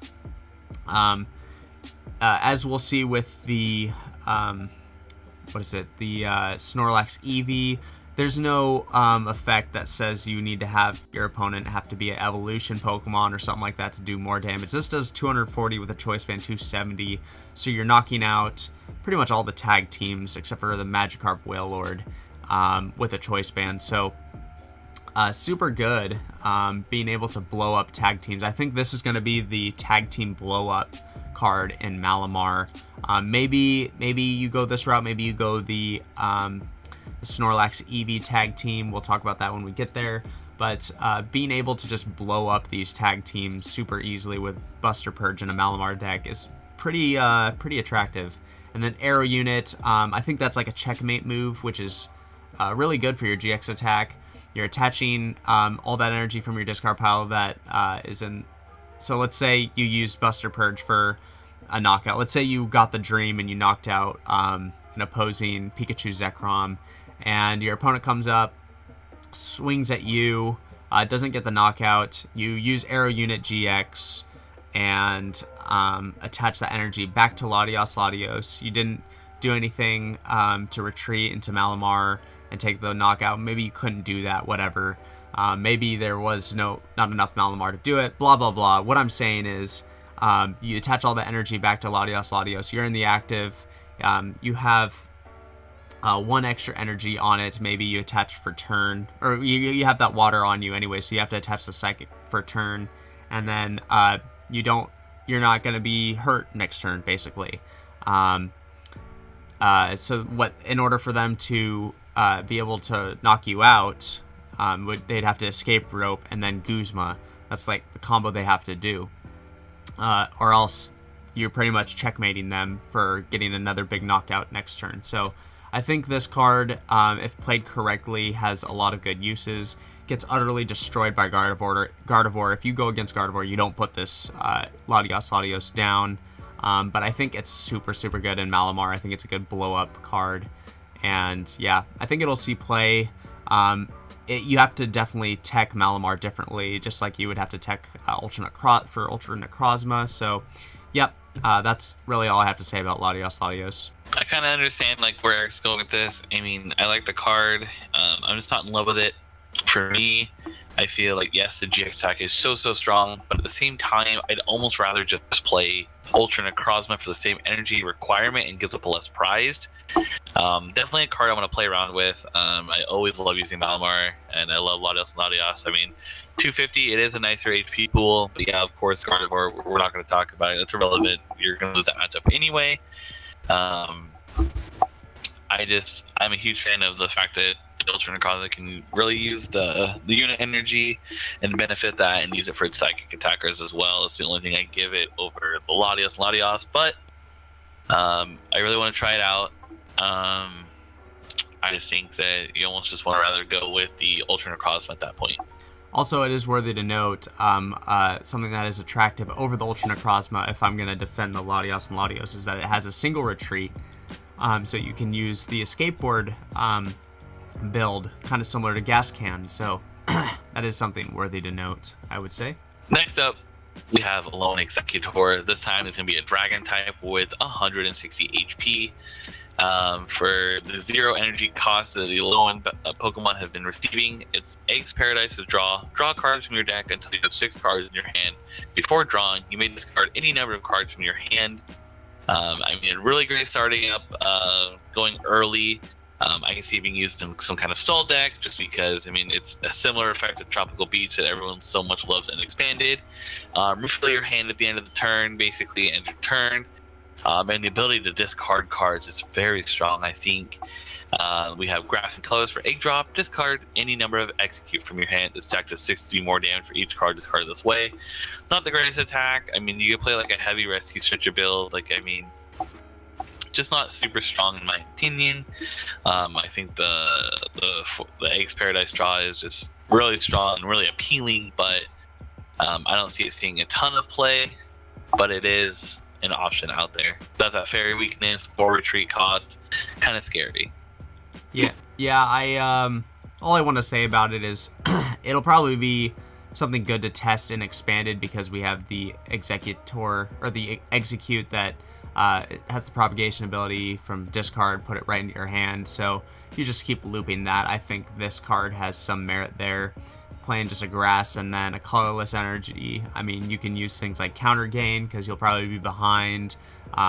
Your eggs are you're gonna lose prizes early on because eggs are only 30 HP. So I think this has some merit in expanded. In standard, I don't think it has enough speed to be its own deck, unfortunately. But yeah, like Blaine was saying, in standard you can do Rescue Stretcher. You can have a lot of things like Netball, I believe, Netball, so you can get those eggs pretty easily that way as well. But other than that, yeah, like I don't think it's gonna be that good. There's some testing to be done and expanded, but yeah, that's pretty much it. All right, next up we have Dragonite. The ability Fast Call. Once during your turn before you attack, you may search your deck for a supporter card. Reveal it, put it into your hand, then shuffle your deck for a Water, Lightning, Colorless. Does a Vanilla of 120 damage. Now, we're really only talking about this because of Fast Call. It looks familiar to you. It should. It is basically Tapu Lele, except for it's not when you put it down onto your bench, you get to look for a supporter. It is once per turn, you get to look for a supporter. So, the benefits to Dragonite, it doesn't give up 2 prizes. It only gives up 1. And you can do this multiple times. You don't need to have more Tapu Lele. You just have this on the bench. You have your supporter that you need every single turn as long as it's in the deck. The bad thing about it is it's not a basic like Tapu Lele. Like you put it down on the bench, you get that effect. You have to get this out either by evolving it. And the only reason I gave it 2 stars is because there is Lance Prism Star in the format, which lets you, if you had a Pokemon knocked out in your on your opponent's turn, then you can search your deck for 2 Dragon types and then put them onto your bench. So that is why I'm giving this 2 stars. It is very niche, I know, but the ability is super strong, and I think because of that, I think it's 2 stars with the synergy with Lance Prism Star. That's all I really want to say about Dragonite. Dragonite, one of my favorites, but never really gets to, doesn't quite make it there for me. Fast Call is such a strong ability, but being a stage 2, I mean, that's really hard to get out. Yes, you have Lance Prism Star, but it's a super situational supporter, and you basically have to use your supporter for the turn just to get this guy out. I know you can pair it with stuff like Meganium, and usually with those Meganium decks, you're focusing on that bench space that you already have that's so limited. I just don't really see it getting any play. Garchomp isn't really strong enough to stand on its own. I don't think Lance Prism Star would push this to put it over the top. So I just, like, I mean, it's cute, but it's just not a huge fan. Alright, next up, we have Fox and Pancake Man, also known as Eevee and Snorlax GX Tag Team. Big ol' 270 HP basic Pokemon.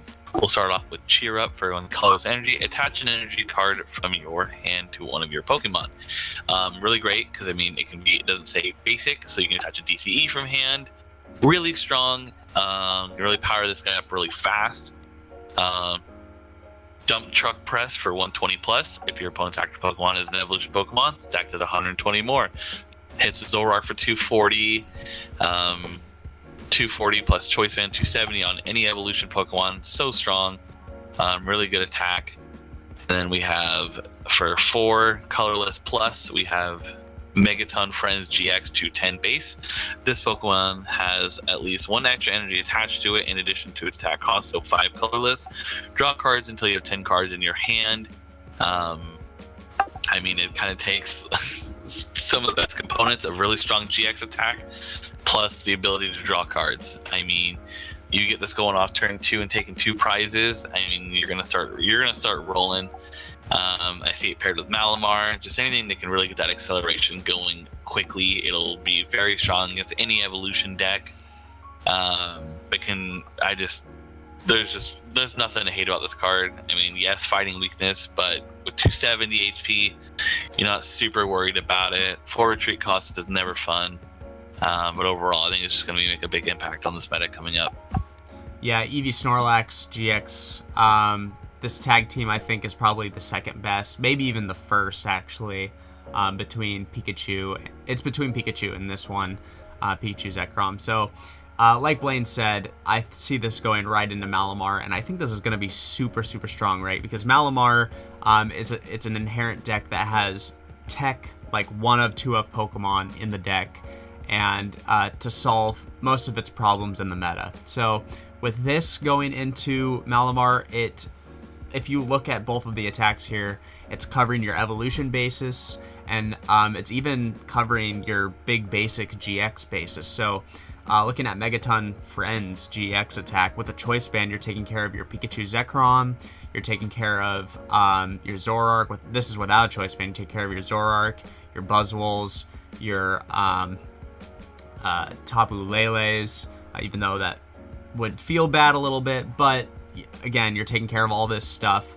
It is a one-time dealio. However, Malamar, like I said, does have tech options for the matchups you're going against. And with that fighting weakness, I don't even care, because if you're running this in Malamar, you don't care about your fighting weakness because you have so much psychic attacking Pokemon that if you're against a fighting deck like Buzzwole, you're not going to be playing this down anyways.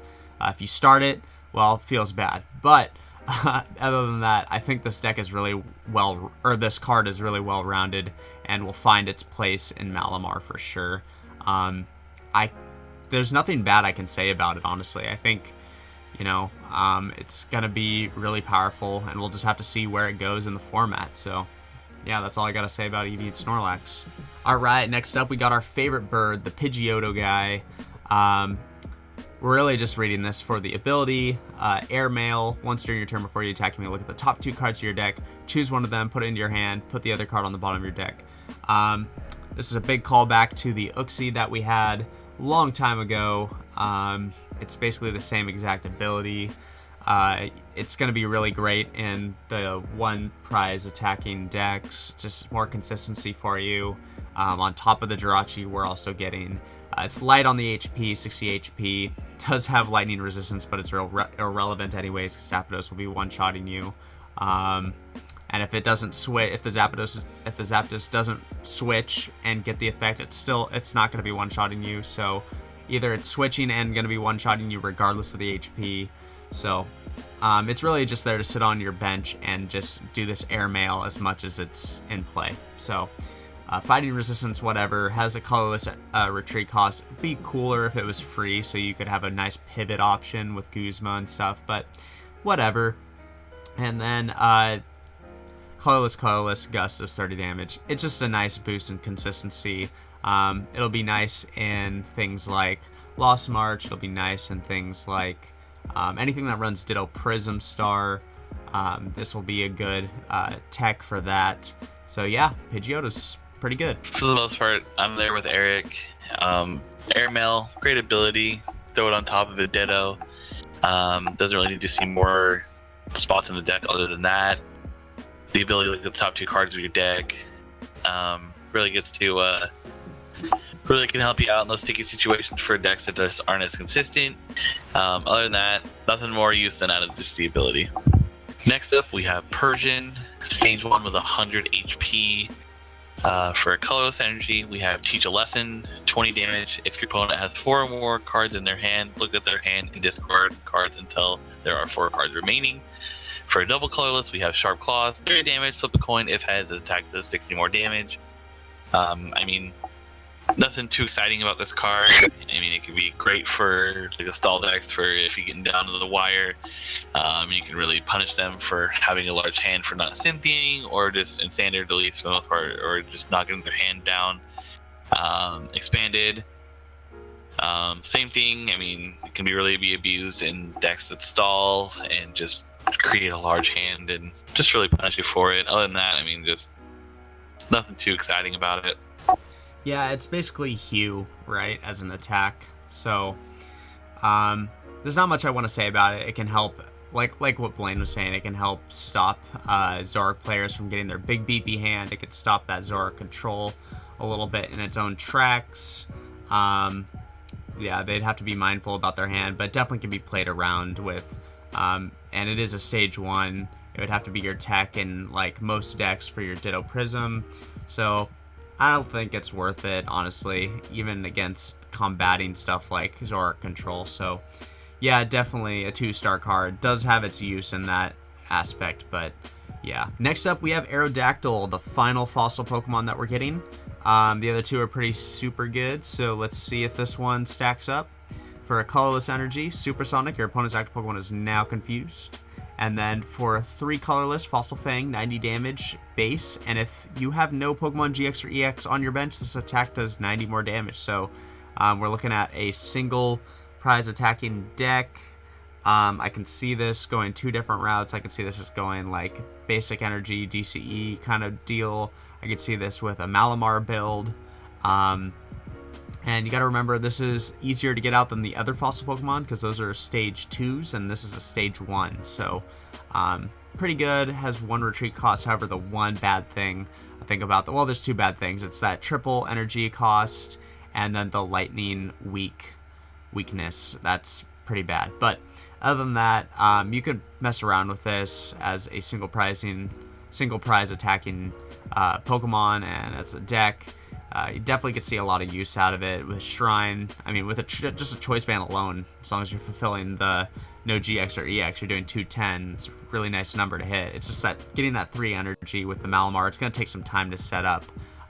So I think it might be a little too slow with all of the fast stuff that we're getting, but definitely could see some pretty good play. So for Aerodactyl, I mean, I'm really excited about it. Stage 1, 130 HP. It's going to be super strong against GX and EX decks, 90 plus 90, choice band 210. Really good against the Orc decks. I think it'll be a pretty good rogue deck. Won't see an insane amount of play. I'd probably switch my rating down to a 3-star if I could think all over again. But for the most part, I think it'll be at least a decently played one prize attacker. The lightning weakness, never fun. I mean, ZAPDOS will just come up and one-shot it. But for the most part, I think it's pretty strong against those GX and EX decks. Next up, we're going to get a reprint of Escape Rope. I mean, pretty self-explanatory card for the ratings for it. Each player switches their active Pokemon with one of their bench Pokemon. Your opponent switches first. Super strong trainer. Speaks for itself. I mean, we've had it in the format for a while. It's a really great card. I don't have much else to say about it. Yeah, definitely a 100-star card. I would not underestimate this card coming up in the next format. So we have Judge's Whistle. A card to me that 100% deserves its 5-star rating. You get to do one of the two effects when you play it from your hand, so either draw a card from your deck or put a judge from your discard pile into your hand. I think 90% of the time it'll be used for its first effect, which is draw a card. I came from Yu-Gi-Oh! So for me, any card that gets in your deck is just a great card. And you basically just get to draw one for free. So basically, you turn your 60-card deck into a 56-card deck. Obviously, if you're playing against Garbodor, you're gonna regret it a little bit. But I think it is a very, very strong card. Yeah, this item card is insane. Being able to draw a card from your deck with no drawbacks whatsoever is just great. Like Blaine said, 56-card deck. If you're just using this with no judge, you're just simply using this to draw through your deck. It's going to be great to dig through. It's basically unknown, and you don't even need to have it on your bench. You don't need to discard it, whatever. It's just play it and just draw. So, yeah, I think it's between a 4 and a 5-star card for me. If we gave like half stars, it'd be like 4.5.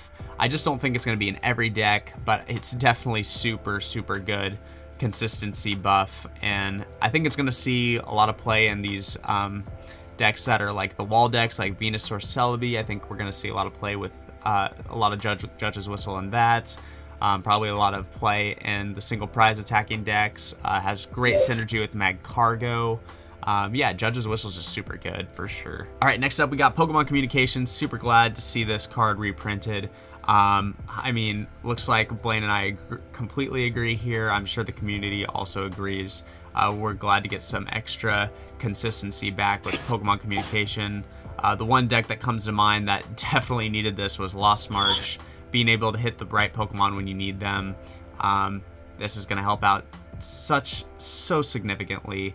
Definitely get your hands on 3 or 4 Pokemon Communication if you're a Sun and Moon jumping in player. If you started playing around the Sun and Moon era, definitely pick up some Pokemon Communications. And if you're cool, pick up the Heart Gold, Soul Silver ones, because those are the best ones, IMO. So, yep, reveal a Pokemon in your hand, put it on top of your deck. If you do, search your deck for a Pokemon, reveal it, put it into your hand, blah, blah, blah.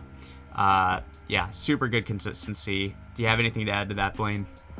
I mean, the card speaks for itself. Just trying to do any deck into a consistency card. I just think it'll be highly played, and I'm excited to see it back, honestly. For sure. Okay, next up we have Muscle Pad. It is a Pokemon tool card, and it says attach a Pokemon tool to one of your Pokemon that doesn't already have a tool card attached to it.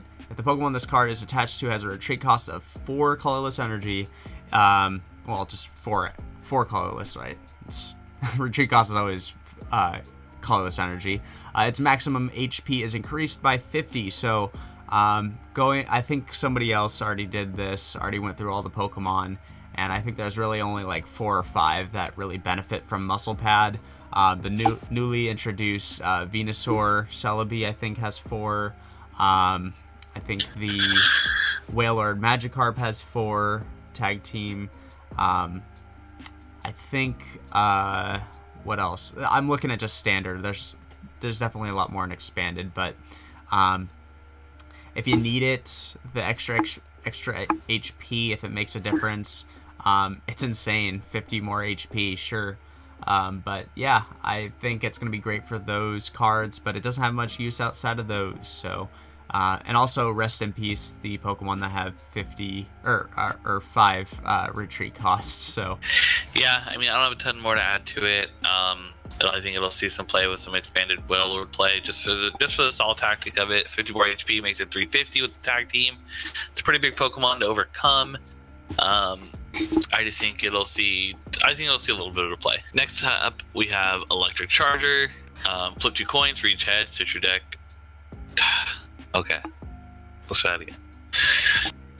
Next up, we have Electric Charger. Flip 2 coins for each head. Switch your discard pile for an electric power. Show it to your opponent and shuffle it back into your deck. Just a way to recycle your electric powers. I can see it seeing some played. I mean, obviously we'll play around, we'll test it, but who knows? I don't have a ton of hope for this card, but we will see. Yeah, I really hate the fact that it's flip 2 coins. Even if this card just read, put 1 electro power back in your deck, I would be totally okay with that over the flip 2 coins. It just reminds me of Timer Ball. I mean, it's great when you can hit your heads, but if you don't, it's a dead card in your deck, and I don't know. And even when you start it early on, it's still a dead card in your hand because you don't have the electro powers in your discard pile. So, I mean, it'll probably see play maybe as a one of, helping those decks that really do want to have access to 6 electric powers. So yeah, I mean, I could see that, but I don't know. If I was building the deck, I probably wouldn't use Electric Charger. I don't know. But that's just me. Alright, moving on to the next trainer, we've got Dangerous Drill. You can only play this card if you discard a Dark Pokemon from your hand, and the effect is discard a Pokemon tool or special energy card from one of your opponent's Pokemon in play, or discard any stadium card in play. Now this is just like Faba, except for it goes to their discard pile, not the Lost Zone.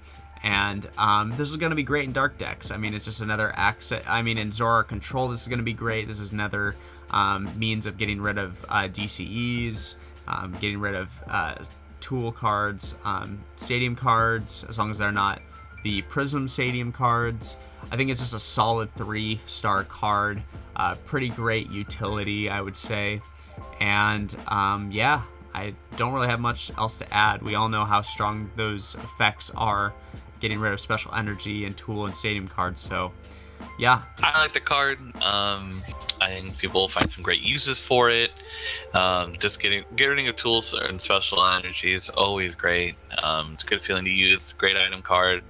I'm excited to see what people will do with it, for sure. Up next, we have Metal Goggles. The metal Pokemon this card is attached to takes 30 less damage from your opponent's Pokemon's attacks, and your opponent's Pokemon's attacks and abilities can't put damage counters on it. Pretty mediocre. I mean, I give it a 2-star just because I see Metal doing a lot of support, see a lot of damage reduction, and we'll see what some other cards are coming out with that could really utilize the second part of the effect of it. But taking 30 less damage is pretty cool, but that's all I got for it. I think, honestly, it doesn't really do anything to convince me to play Metal Goggles rather than just play my frying pans, because my metal frying pans negate my fire weakness, which is super important to me, and as well as reducing damage. So I think the only reason you'd ever play Metal Goggles is if the meta was flooded with like Decidueye and such. That really, that's the only ability that I think you have to worry about in the meta that puts damage counters on you via ability. So yeah, I think really the only use you'd probably see Metal Goggles show up in the future is probably in something like Doublade for the tool drop, just because you want to have multiple tools on your board. So, but yeah, if I'm just looking at it from a pure perspective for metal Pokemon, I don't think this has anything to one up the Metal Frying Pan tool card. So that's really where I stand on that. Next up, we have the Water and Grass Memories. Now Silvally GX is getting more type coverage. It's going to be great. If you didn't know, Silvally already has a bunch of memories from previous sets. So now Silvally is going to gain the water type and the grass type memory, changing its typing when attached to Silvally GX. So this is good. Water memory, it helps to one-shot the Blacephalons. Grass memory helps to one-shot the Lycanroc GX, the old one and the new one. Yeah, that's really the only thing. Silvally hasn't seen much play since last year during one of the internationals, and it hasn't seen play at all since. I think Silvally's just super weak and super slow. The fighting weakness doesn't help either. Now that it's getting all this tool or all this memory, all these memories, maybe there might be some more use in the future. We now have Adventure Bag that gets you two tools. We also have Alolan Ninetales that gets you any 2 items that you want. So maybe we could see a Silvally deck come back and utilize these memories efficiently. But as of now, I don't think these memories are really going to do anything to promote Silvally at all. Yeah, I mean, I was a super big fan of the Silvally Metal Friends that came out when Gardevoir was very big. It was a ton of fun to play. With newer sets coming out, especially with Buzzwole, it just became super underwhelming. I think now if Buzzwole doesn't really see play, I could see it making a comeback because GX attack is so strong. I mean, it's dangerous rogue. It can also excel energy. And possibly with these new kind of like more relevant memories coming out for each from these sets, it can actually start hitting some decent numbers, whether it's 120. But for the most part, nothing like too crazy. But I mean, we'll see. Next up, we have Fairy Charm Ultra Beast. It's a dual card this Pokemon is attached to. Doesn't take damage from the attacks of your opponent's Ultra Beast that are Pokemon GX or EX. Reason why that is what Eric put in there. Why it covers EX Ultra Beast is unknown. I mean, there's never been one printed, and I don't think there'll ever be one printed. It'd be kind of funny if they went back to EX, but besides the point. Interesting card. If Ultra Beast continue just to be very problematic, I mean, it'd be a good tech. Other than that, I mean, 2 stars. I'm pretty comfortable giving it that rating.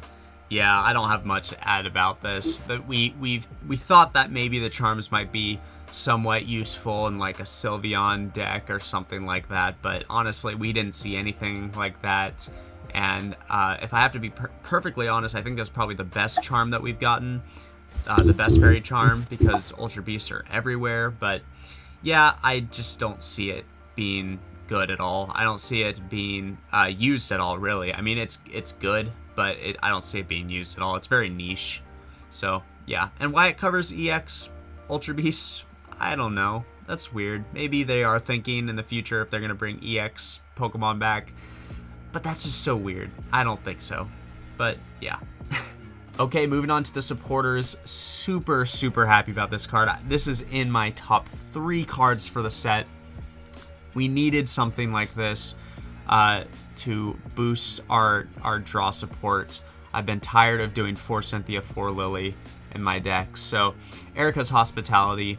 You can play this card only if you have 4 or fewer other cards in your hand. Draw a card for each of your opponent's Pokemon in play. So this is really good after the first Lily turn. This is just another addition to your Cynthias. You know, it's not a shuffle, it's just a draw. You know, your opponent's always going to have like 4 to 6 Pokemon, so you're pretty much drawing 4 cards or up to 6 cards in standard and expanded. If you got Skyfield, I mean, that's another thing. But even then, if it's Skyfield, you probably get wanting to use Colress anyways. So, but in standard, this is so good. We've been needing a supporter like this for a while, and I'm super happy to welcome it for sure. I'm definitely a fan of Erica's Hospitality. I could see it anywhere being played between 2 and 4 of. I think maybe it'll lean more towards the 2 of because of its situational use. It's kind of nice to see a little kind of like a different like showing for drawing cards for a supporter. I think the card's good. The full art of it's great. I'm excited to have some more draw support in the format for sure. Up next, we have one of my favorite supporters, Box Crits, coming back. Shuffle 6 and any combination of Pokemon and basic energy cards in your discard pile back into your deck. I used to play Bulu back when Bulu first came out. I mean, it was one of the all-stars of the deck.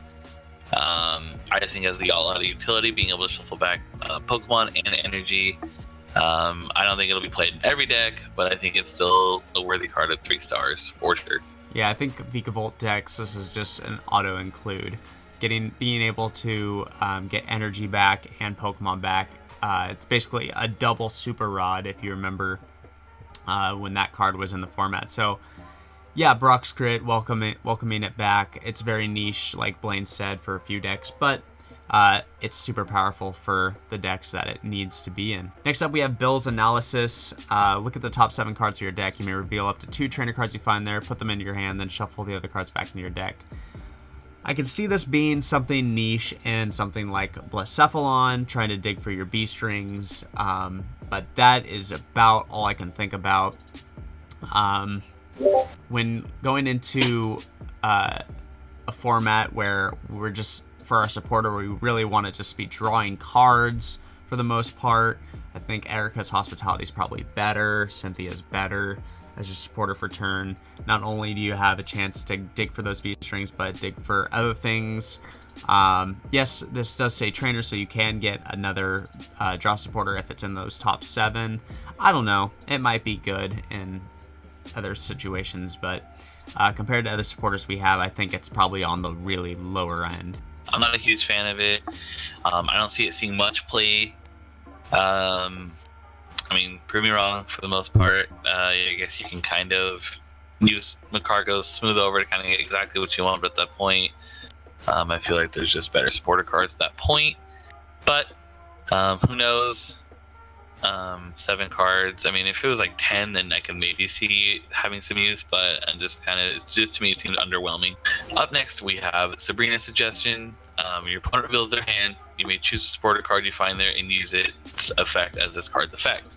To me, like, it's kind of like Copycat, where it's just you're 100% dependent on your opponent. They could have a handful of nothing, and you're just wasting your supporter. Or, like, obviously, if you find a Cynthia or Guzman like that, it could be great. But at that point, just play higher supporter counts. I feel like there's just much better supporters to use at that point. Yeah, even if you are playing higher supporter counts, make this card a pal pad or something, because this card is just dumb. I mean, it's just not good whatsoever. So I don't really want to talk about it. It's sad. I really like Sabrina as a character, but such a bad supporter. All right, next up we have Nanu. Choose one of your Pokemon in play, search your discard pile for a basic dark Pokemon and switch it with that Pokemon. Any attached cards, damage counters, special conditions, turns in play, that's important, and any other effects remain on the new Pokemon, and discard the first Pokemon. So basically, this is kind of a reverse, it's like a reverse kind of Ninja Boy effect. So instead of coming from the deck, you're coming from the discard pile, and it's specific to dark Pokemon. So why I really, really love this card, right, is let's say you have a Tapu Lele or something. It's been sitting there for a couple turns, or sitting there for a turn. You have a Zorua in the discard pile. Well, then you can just go ahead and use Nanu, get rid of that 2 prize liability that's worthless on your bench, and put that Zorua back on your bench. And because it says turns in play, you can also immediately evolve that into a Zoroark. So really great effect in that regard. I think it's going to be powerful. There's going to be some really cool mix-ups. People that are way smarter than me are going to figure out something really cool with Nanu. But yeah, I can't wait to see where people take this. Yeah. I see, for now, I kind of went the general 3-star for it. I can see it doing good things. At the same time, I really haven't thought of too much myself. I'm just excited for the potential of this card. I think it really does have it. And I'm just looking forward to see what people can do with it. Next up, we have Jasmine. Search your deck for a metal Pokemon, reveal it and put it in your hand, then shuffle your deck. If you're the second player and use this on your first turn, you can search your deck for up to 5 metal Pokemon instead. I mean, it has its multiple uses. I think the ones that start out is the Bronzor Bronzong. Like, you can get those out super quickly. I mean, not really a whole lot you can do with it after. Just some basic thoughts. I think it'll have its place, especially going second. And you can, if you're playing Magnezone, you can search all your pieces, and I think you can really set yourself up for some success. Yeah, I don't think you run more than one Jasmine in your metal decks. Super good. I think you just always declare going second, and getting this Jasmine out is going to be super good for you, especially in expanded like Blaine was talking about with the Bronzor Bronzong Metal Links. You can just turn on your first turn, just turn one, just blow up something so fast. It's kind of insane. So yeah, Jasmine is a really good card on your first turn going second. That's what I gotta say. So next up we have Ingo and Emmett. This is a really cool card. I really like the design of it. It says, look at the top card of your deck, then put it back. Now you can choose one of these two options. Discard your hand and draw 5 cards from the top of your deck, or discard your hand and draw 5 cards from the bottom of your deck. It's really good. I really like the way that it says look at the top card of your deck, because if you're a stats guy like myself, you can do the numbers, and you're like digging for something. Let's say you're digging for B-string, you don't see the B-string there. Well, on the top of your deck, well, now you can say, okay, well, I'll have a better chance of drawing the B-string from the bottom 5 cards then, because I'll have a higher chance of hitting that B-string. So yeah, I really like the design of this card. It'll really like reward people that can do the math with how many cards they have in their deck and with the cards that they're digging for. Yeah, I think it's a better Sightseer in my opinion. Of course, Sightseer, you get to choose how much you want to discard. This one says you discard your whole hand, but I don't know. I like Ingo and Emmett a lot in that regard. I think it'll see play if people are still playing Sightseer, which I'm not in Bliss Epsilon, but if people are, I think this should be an immediate replacement for Sightseer. I think it's so good in that deck. Yeah, I'll go ahead and I'll agree. I do enjoy the supporter. I think won't be like a 4-Affinity deck, but definitely will be able to replace it for Sightseer. I really enjoy its utility, in which, like I said, Eric said, like if you're really digging for that one card and you don't see off that top deck, you're instantly going to choose to go from the bottom and really make the best play you can really go for. Other than that, it's pretty basic. Just discard your hand, draw 5, can thin out those 5 cards to just garbage for your matchup. Who knows? But I do expect to see play from it. I enjoy the card. Next up, we have Morgan, Dana, Evelyn, and Nita. I mean, super underwhelming supporters. I mean, they have a really cool effect if you have all of them, but I mean, I'll just go over them individually. Not really too much to go over with them. Morgan, this card can't be played unless you discard Dana, Evelyn, and Nita from your hand. Look at the top 12 cards of your deck. Attach as many energy cards as you find from there to your Pokemon in any way you like, and shuffle the remaining cards from your deck. Obviously, that effect is super strong. But I mean, you have to have all 4. That's really tough since they're all supported. It's not like you can just Ninetales, just put them all in your hand. So I'm not a super big fan of this combo, but I mean, let's continue. Dana, this card can't be played unless your opponent's active Pokemon is a stage 2. Search your deck for 2 cards, then put them in your hand. Evelyn, this card can't be played unless your opponent's active Pokemon is a stage 1 Pokemon. Draw 4 cards. Nita, this card can't be played unless your opponent's active Pokemon is a basic. Choose an energy attached to your opponent's active Pokemon. Your opponent puts it on the top of their deck.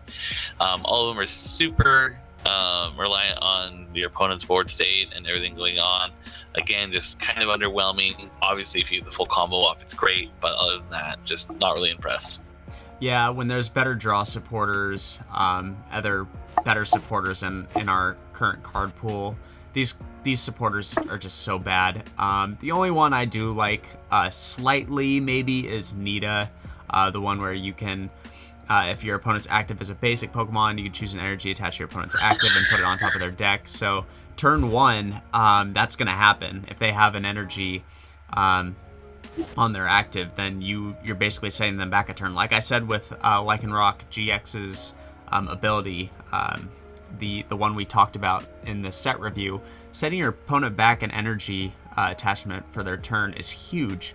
And being able to do this, maybe in a combo set, maybe you have a Nita Lycanroc deck like that, or like a Zoroark control Nita tech as well. I mean, I could see that totally. However, having to have your opponent's active be a basic and also have the energy on the active, it's a stretch, but there can be use there for sure. Okay, moving on to the stadiums, we've got Lavender Town. Pretty bland stadium, but kind of cool. Once during each player's turn before they attack, that player may look at their opponent's hand. So I really only see this being used in Zoroark control, being able to know when to use Team Skullgrunt and whether you use it or not. Lavender Town is really only used for that, and your opponent doesn't really care if they're looking at your hand being the Zoroark control player, because they pretty much know at that point what you've got in your hand. So yeah, I think I see the use only being used there. It's a pretty cool stadium if you don't well, I was gonna say it's a cool stadium if you don't have any stadiums to run, if you just need to run stadiums to bounce other stadiums, but honestly, having your opponent able to look at your hand is not that good. So I think the next stadium would be a good fit for what I'm just talking about if you need a stadium just to bump another stadium. But yeah, Lavender Town has niche uses there, but other than that, that's really all it has. Yeah, I mean, there's some love for it. Like, I mean, I think it's an alright card. I think you could see playing maybe like some Sylveon, but I feel like Sylveon just has better options for it. If it was you only like rely on like one player, like let's say if I played it, I get to see my opponents, but they couldn't see mine, I think it'd be a lot better. But I just don't really see it seeing too much play. It's just kind of like an average card, but not too much going on for it. Yeah, it also does have use with the Gengar Mimikyu tag team, as well as the Trevenant that has Poltergeist. So, I mean, it has its uses there as well, but yeah, very niche. Alright, next up we have Viridian Forest. Stadium card. Once during each player's turn before they attack, that player may discard a card from their hand. If they do, they may search their deck for a basic energy card, reveal it, and put it in their hand. Then they shuffle their deck. I mean, it just has infinite uses. I mean, any deck could benefit from it. Like Eric said, it'd be a good stadium just to bump stadiums that you don't want to see like Shrine, and you also get, I mean, some use out of it. I think it's just a good. I think it's worthy of its 3 stars. Not much more for it. Yeah, it's a pretty basic stadium, and I think it really does give, if any deck, I think it really gives Malamar a huge boost, no matter what build you're talking about. If you're talking about Ultra Necrozma, getting that metal energy when you need it is important. If you're just talking about pure psychic energy, being able to discard a psychic energy in hand to get another psychic energy, that's pretty broken. It's just so good. And then you can Mysterious Treasure that energy away, get your Inkays out, whatever. I think Viridian Forest is a good buff to Malamar. I think you always play Viridian Forest over any other stadium for Malamar. Maybe if you're playing the Dawn Wings retreating like methodology, then you run the Altar of the Moon, but I think Viridian Forest is just so good. We have the Black Market Prism Star. So whenever either player's dark Pokemon with dark energy attached to it is knocked out by damage from an opponent's attack, that opponent takes 1 less prize card. And of course, it has the text that every Prism Star stadium has. As long as the stadium is in play whenever a player uses an item or supporter card from their hand, prevent all effects of those cards done to this stadium. So the only way to get rid of this is either by replacing it with a stadium or having a Pokemon attack that says discard a stadium. So Blaine and I both agree this is a really powerful stadium card. In Expanded, this can be nuts. There's so many combos with the Ninetales from Primal Clash that allows you to keep once there's the stadium card in play, no player can bump that stadium, which means this stadium is pretty much locked unless there's a Pokemon that can attack and get rid of the stadium. Which means if you have that out and you just have like a Weavile deck or whatever, that could be pretty broken. There's also uses with just in Standard, if you're just using Zoroark, Weavile, I mean, that could just be pretty busted. I don't know. I think this is a pretty good deck, or a pretty good card for these dark decks. So being able to take 1 less prize, man, that is That's pretty busted. No complaints about this card. I think it's a fairly good card. You can see it in expanded also with Sable Garb. I mean, the whole point is they get to play Life too. They can give them options to look for other items they want to grab out of their discard instead, and it's just they don't have to worry about it getting field lowered off or the stadium being field lowered. I just think it's a great inclusion. Even in standard, like Incineroar, you can make your Incineroars only worth 1 prize. Like it's just really strong for all dark attackers. If you really wanted to be cute, and if you started to play with Zoroark with more dark energy, wouldn't really be too optimal, but I mean it's available, and I just think it's just overall it's a great card. Love the Prism Star effect of can't be affected by supporters or items. It's really good. Yep, I just want to reiterate, I'm so glad I'm not playing expanded for the rest of the season. Holy cow. Absolutely. Next on our list, we have Wonder Labyrinth Prism Star Stadium. For each player's Pokemon, excluding Lightning Pokemon. Fairy. Oh, Wise Fairy, isn't it? Yeah. Damn it. You're good. Just go ahead and restart. I hate that. Pays close, except for it's only excluding Fairy, the only one that don't have to pay more, right? Yeah, Fairy is the only thing that's unaffected. Okay. On our next one, we do have Wonder Labyrinth Prism Star Stadium. Each player's Pokemon, excluding Fairy Pokemon, pays colorless more to use its attacks. I mean, it speaks for itself. I mean, it'll be great for stall decks. I think you can see it being played in Zoroark Control. Make it harder for them to knock out your Toads. Make it harder for them to knock out your Zoroarks. Fairy Pokemon obviously get a boost for it, but I mean, other than that, like, I think it's just great for any stall deck, any wall deck. Like it's also Prism Star, so it gets that effect from the no field blower, no supporter that can knock it off, it can only be bumped, or an effect from attack. So it's just really, really strong. Yeah, I don't have much to add with Wonder Labyrinth. I think it is just going to be inherently strong for those control type decks, as well as, it's not bad to add into like your Gardevoir deck, whatever. Yeah, I think also playing like Sylveon Mill, you can pretty much win the prize, or not the prize race, I mean the stadium race, right? You can always like recycle your stadiums with Lusamine and then play this. Same with like Zoroark Control, and be able to play this as the last stadium once they run out of stadiums and keep this in play for the rest of the game. So this is such a good stadium card, and yeah, both of these Prism Star Stadiums are super good, and they're going to shake up the format for sure, and I can't wait to see where this card goes.